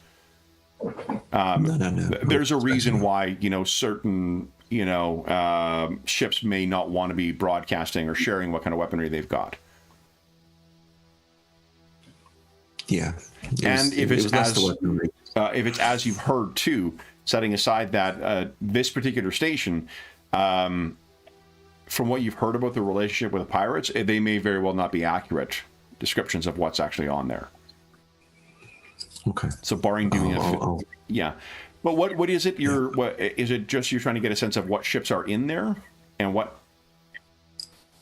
Yeah, I mean, is it a 1,000-ton bulk freighter? Is it is it it's basically what sort of rough configuration. I'm not looking for how many hard points they've got. And you mean, sorry, you're talking in the singular here, but you're talking in reference to any of the ships that are in here, because there's probably like 10 to 12 ships that are docked at any given time. Sure. Okay. So why don't you give us a, I think that's probably an electronics computer check.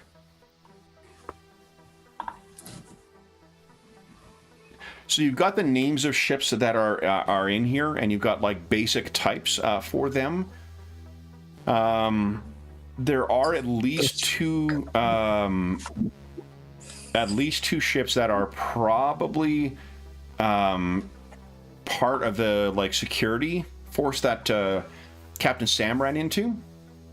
Things that are armed, that are designed for at least in part combat.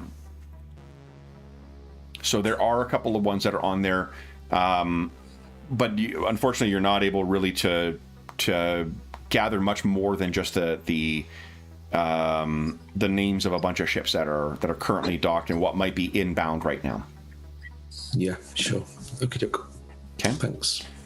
Dr. Ilias, Captain Gani. What are you guys thinking? Reach out to Amalde, ask if she has any more info on the two troublemakers. Sure. How do you want to do that? Are you going to see her in person? Are you communicating electronically? Yeah, they go in person, right? Yeah. Are you going to try and, or are there any efforts you're making to conceal yourself as you're heading over to ERB?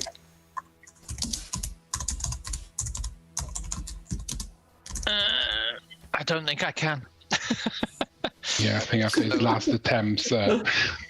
Ilias is just... I think with the minus if they want to follow us, they follow us. Well, that's what, I mean, that is why they put 6s on those dice. Yeah. And with 2 of you guys doing it, you would be able to roll with boost as well. I mean, we can try. Okay. Yep. Who wants to take the lead on it? Who has a better... What I guess, what approach are you taking? Are you taking Dane's, Mission Impossible approach and sprinting your way there, trying to hide from shadow to shadow, or are you trying to be tactical in it with your intelligence? Are you trying to disguise yourself in some way? What do you think? Dr. Ilias will try and be tactical. Okay. So why don't you give us a stealth with, so if you're not trained in it, it'll be intelligence -3, but you do get a boost with it, or a boon.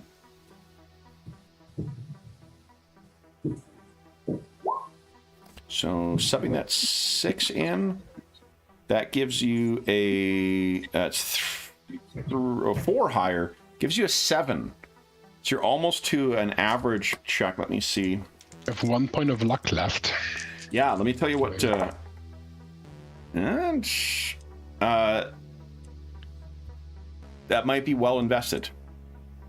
Let's invest it. Okay. Okay. So what does it look like as you guys leave and slip away under the inspection of your or the careful eye of your cigar smoking red investigator?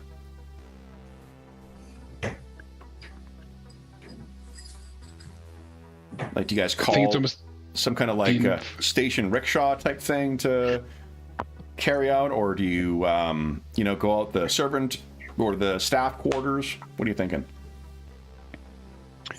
Yeah, I think we'll see if there's a back alley we can exit from, and then having learned from his earlier mistakes, Dr. Ilias will try and almost like not try to be surreptitious, but sort of over the top attempts and actually just focus and stick to groups and shadows rather than sort of trying to sort of blend in and pretend that he's not interested.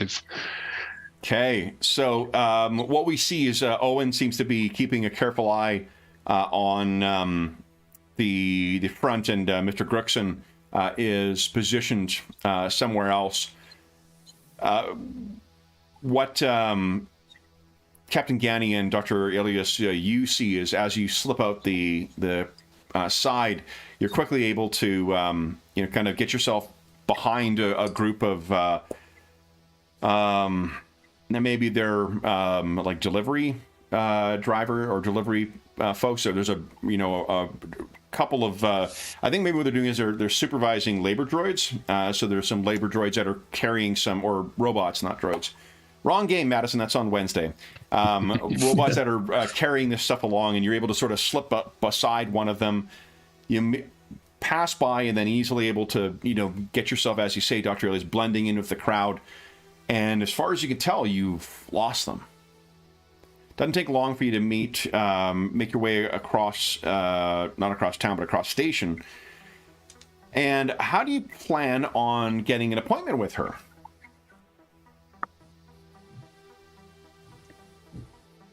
That's a good question, Captain. You're more experienced with brokering. And yeah, the limited time that you spent with Amalde, do you get the sense that this is someone who has a lot of free time in her schedule, or is someone who is justifying every minute of her day?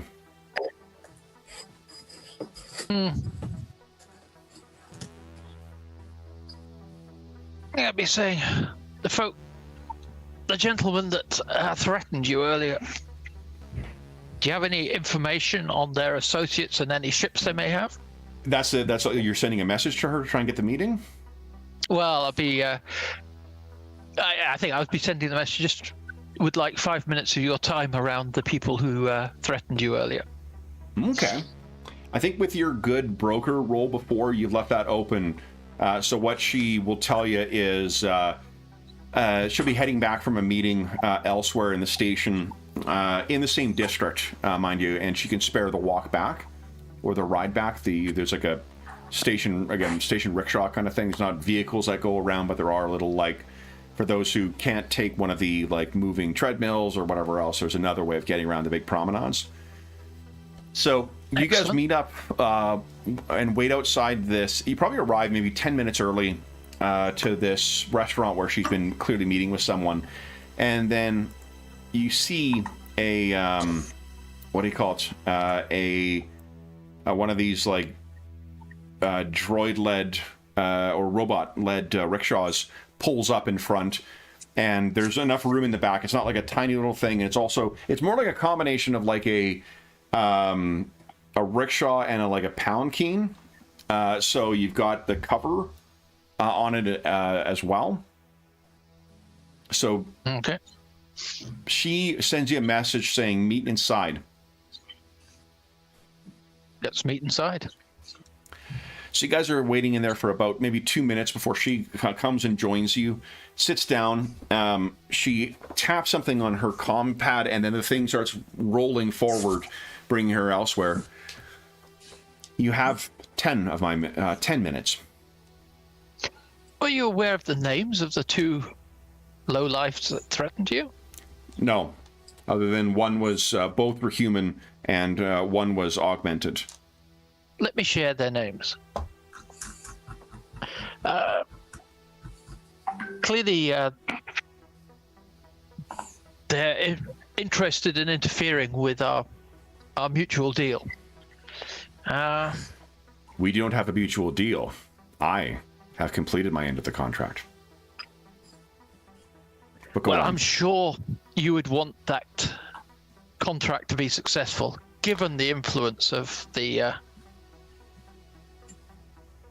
owners of the contract. Can't help but think it's in, it's helpful for anyone this close to higher at space. Oh, Of course, it's just an advantage, shall we say.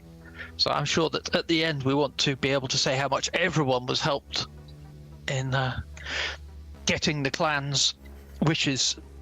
And plus, I've got to assume you cannot have enjoyed very much being threatened by this pond life. I've been threatened by worse and better. But go Irritating, on. though. Irritating. She kind of like, her nose kind of twitches, and she says, if I took offense at everyone who irritated me, I would be a very lonely Varker. Go on. nonetheless, would it be within your purview to see if these individuals have got any ships, access to any particular ships? I mean, obviously ignoring leasing, etc. If they're associated with the crew or anything with that. You wish me to devote time and resources into looking into these men who were mild irritants at best to me? I'm assuming it's a rather trivial task for your organization. She gets a little bigger in her seat with the flattery. You think so little of me. I mean, it would be extremely difficult for us, but with your contacts on the station, it would be next to nothing. I would assume. You clearly know the comings and going of this port extremely well. You would assume correctly, Captain. Though,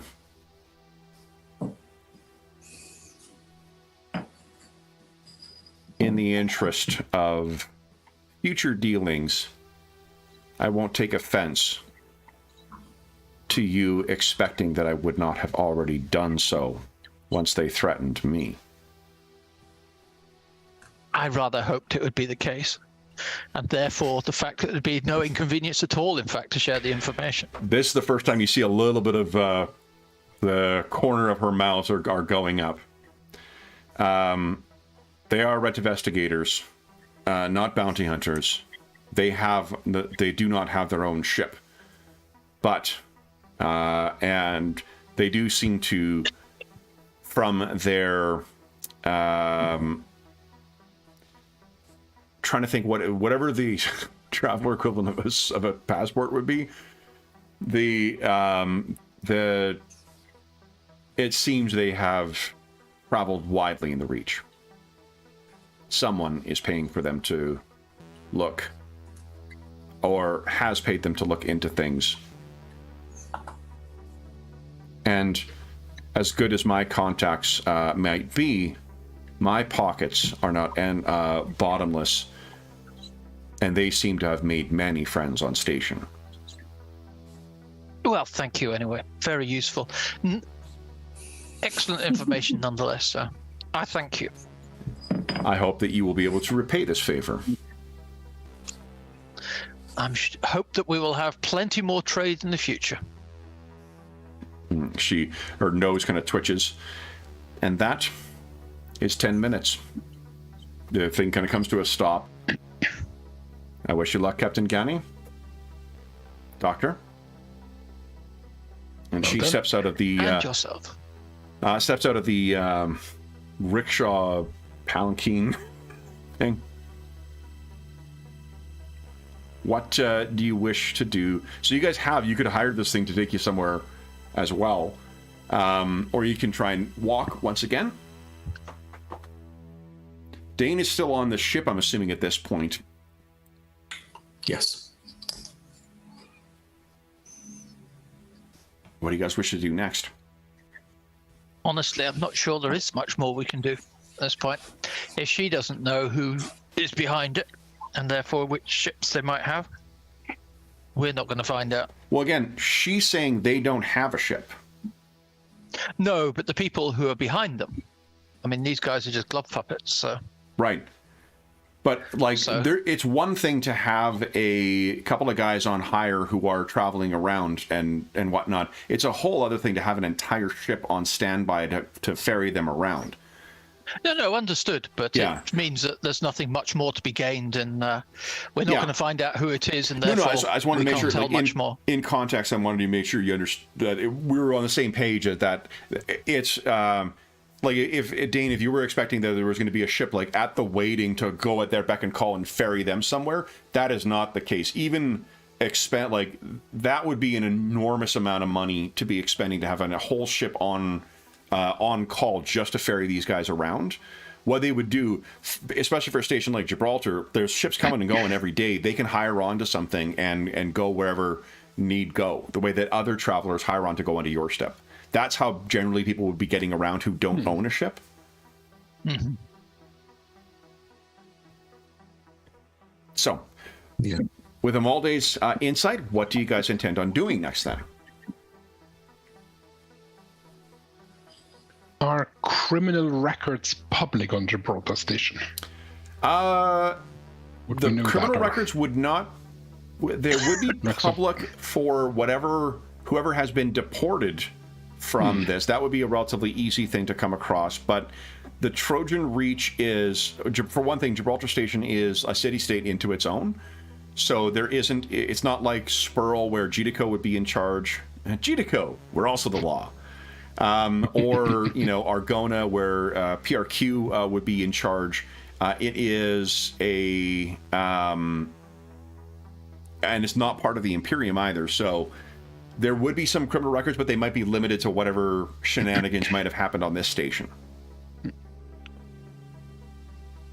What were you looking for? Well, I'm wondering if these two, if they are investigators, and unless they're following us for some other reason, if they don't know where he's, because if assuming this is the Aslan that everyone is looking for, if he's been sentenced to deportation, and there's a record of that, they would probably know, or if they're good investigators, they might have gained access to know exactly where he is. So to an extent, why are they then hanging around harassing us?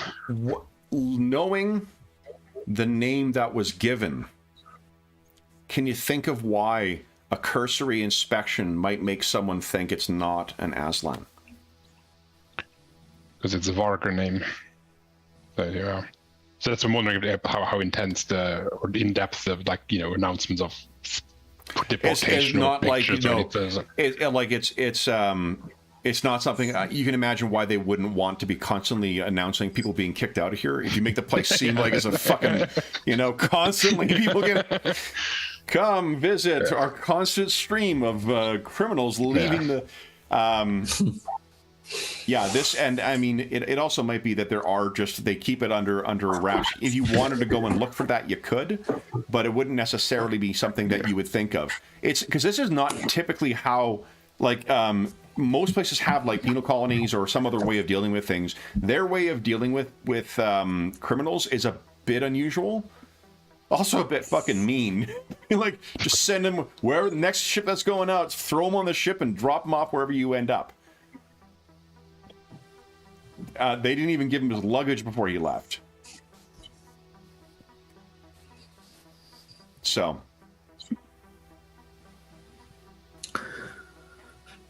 I mean, do you think we could just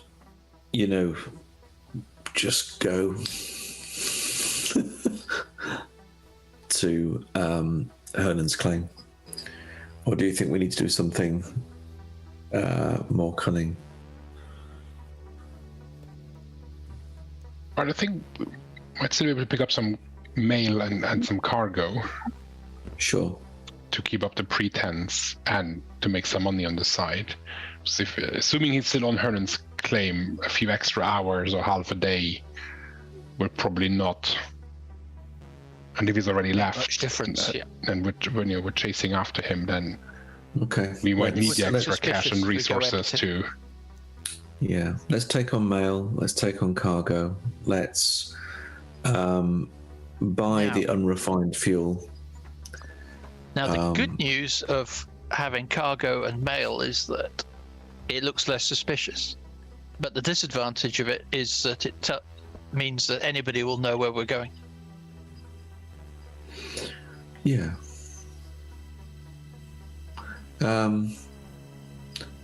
Yes. On the basis that they can crack any sort of trade. I mean, I imagine the sort of commercial contracts are, at least to a degree secure, but they could well crack them. True, if they hacked into our comms. Exactly. So I suppose we have to assume you're right, actually, that they will get to know. Yeah, and hacking your comms, I think, is a little different than hacking, like cargo. Most definitely, cargo would be something that would probably be fairly, relatively speaking, easier to come across. The mail, though, is a little different. And the reason I'm thinking that's a little different is because, you have to make a special roll in order to qualify for that. They look for people who are specifically in the Scout Service or something like that. So I imagine there's a little bit more security as far. It's not impossible, certainly, but it would be more challenging to gain access to the database for who's delivering what mail where than trying to ask some merchant. That you could use, like, it'd be human intelligence even of talking to somebody of like, oh, you made a deal with so and so. Where are they going again? Because if they make a trip to there, maybe I'd use them next time. That would be a way of getting that, whereas you couldn't bamboozle the person in charge, or at least not easily in charge of the mail, to find out where you guys are going. So maybe let's restrict it to mail. Then it's our halfway house. A bit of cover, a bit of security. Yeah. Okay. What about passengers? Just kidding. Anybody? All aboard to the abandoned mining planet? Well, I've got no doubt somebody will want to go, but I don't think we're going to take them. All right. So then let's... the bonus you got from Amalde will apply to all of your cargo finding stuff. And you know what I'll say, guys, too, to keep it interesting, because you got no luck left, too. I'll let you take a penalty to any of your trade rolls, and then I will apply that penalty to efforts to try and track you. Ooh. So if you're being very selective in who you talk to, and being very careful and whatnot about what you're taking on board, that will be harder for people to track down. So it's not impossible for you to find cargo to necessarily transport to. Because I mean, am I correct in thinking you're going to, like, Tech World is where you're trying to make the arrangement for, not to? Yeah. Exactly. Yeah, probably. I mean, we could. What's the facility itself? What starport is there? Is it an E? Is it a Y? At Tech World? No, at Hernan's. So one of the things, I don't know if the rules they have are for intersystem trade. Right. I actually don't know what in-system trade is like. I imagine it's a fraction of that, because you could do it with a shuttle. Sure. Yeah, right? I think that's more faff. This is just our one for after we pick up the guy, right? Yeah. Okie doke. Let me take a look here. I can tell you what the facility is like. I'm trying to tell a man. Hold on. We need to refuel, right? You still have to get fuel, but that's only for the jump drive, though. Yeah. We can't just use the gas giant. That'll blow us up. It takes too long, and they don't like you doing it. So. Sorry, I think my food was. Remember, they were some of them were mining the gas giant. And... It's a B. At Hernan's Claim, it's a Class B starport. Oh, it's not bad. Well, there you go. I mean, we could make. Oh wait, hold on. I may have fucked up. It's class. Hold on here. Yeah. Oh yeah. My food is just the concern is that we give away where we're going. To Tech World? No, to Herman's claim. Herman's Claim. Well, we we're not going to earn much. We put the whole could just take mail then. Well, again, the mail,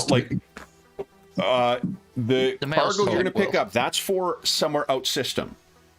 If you're delivering stuff to Hernan's Claim, it's going to be a fraction of what if that's what you want to fill the hold up with, it will be a fraction of what you would make for other trade. What I'm assuming is that any trade you're picking up for this is for Tech World or whatever other you guys had mentioned as Tech World as the next destination. It would be there or wherever else you're going. And if you happen to run by Hernan's Claim before you make the jump elsewhere, it's when the money you get from transporting goods and whatnot, or for mail, that's across parsecs, not across system. Got you. Okay, sorry about that. Yeah. So what are you guys?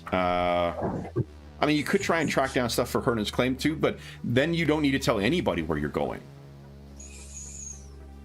Apart from, customs will ask you where you're going out system. If you're saying you're going to Tech World and you choose to go somewhere else, what are they going to do? Stop you?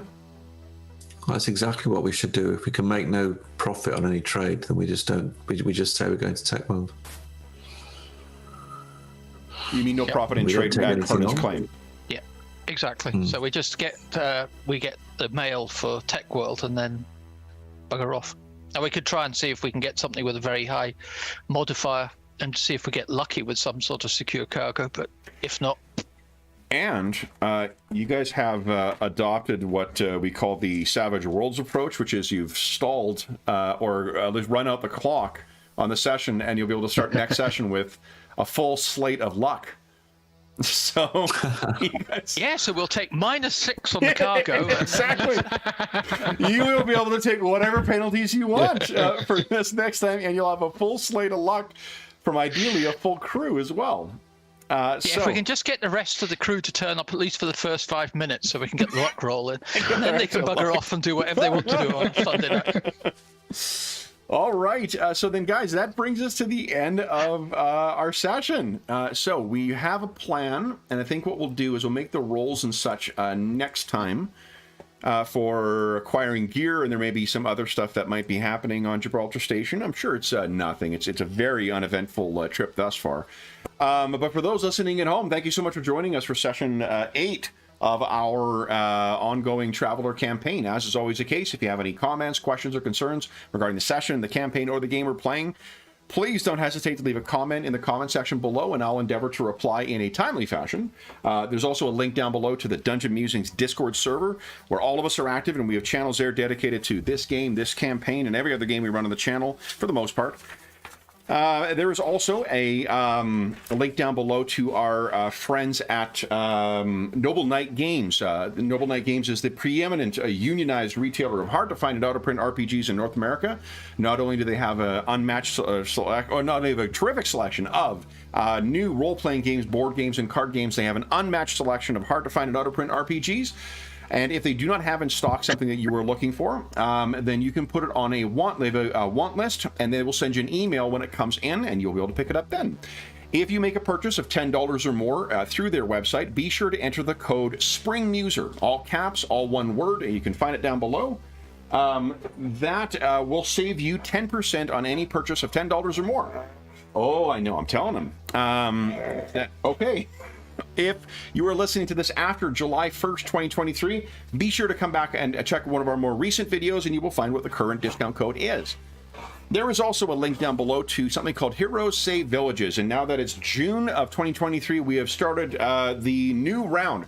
Any donations since June 1st, 2023 of $10 or more, we would ask you to help us shape the next session of our year-long Year of Ill Omens charity campaign.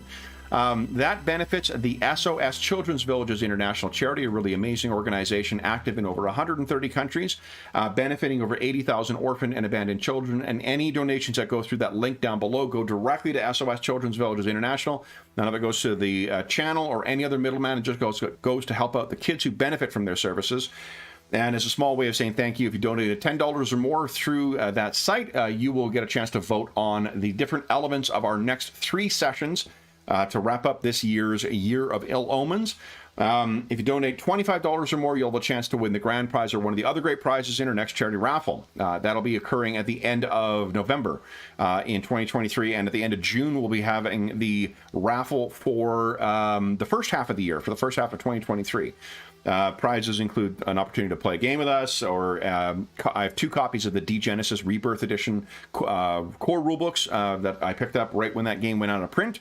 There's a beautiful chainmail dice bag produced by our resident armorsmith, Dave. Not David, Dave. And then we did have 3 Davids on the channel at one point, and that was that was too many Daves. So lots of opportunities to win some neat gaming stuff, also to shape what is happening in our charity campaign, and most importantly, a chance to help out some kids who could really use some help. The last thing I will say today is an enormous thank you to our stalwart travelers. So James, Graham, and David, thank you so much for playing today, guys. Congratulations on securing at least part of the cargo. 1 part of the contract done, just 2 more things to do, and I'm sure it'll be event-free until you get there. And we'll be back in the we're on the Gibraltar station in 2 weeks' time. But until then, we hope that we gave you a few hours to take your mind off the troubles of our world and think about the troubles that our heroes are encountering in their effort to engage in just some free commerce. And until we see you again, stay safe, stay healthy, and happy gaming.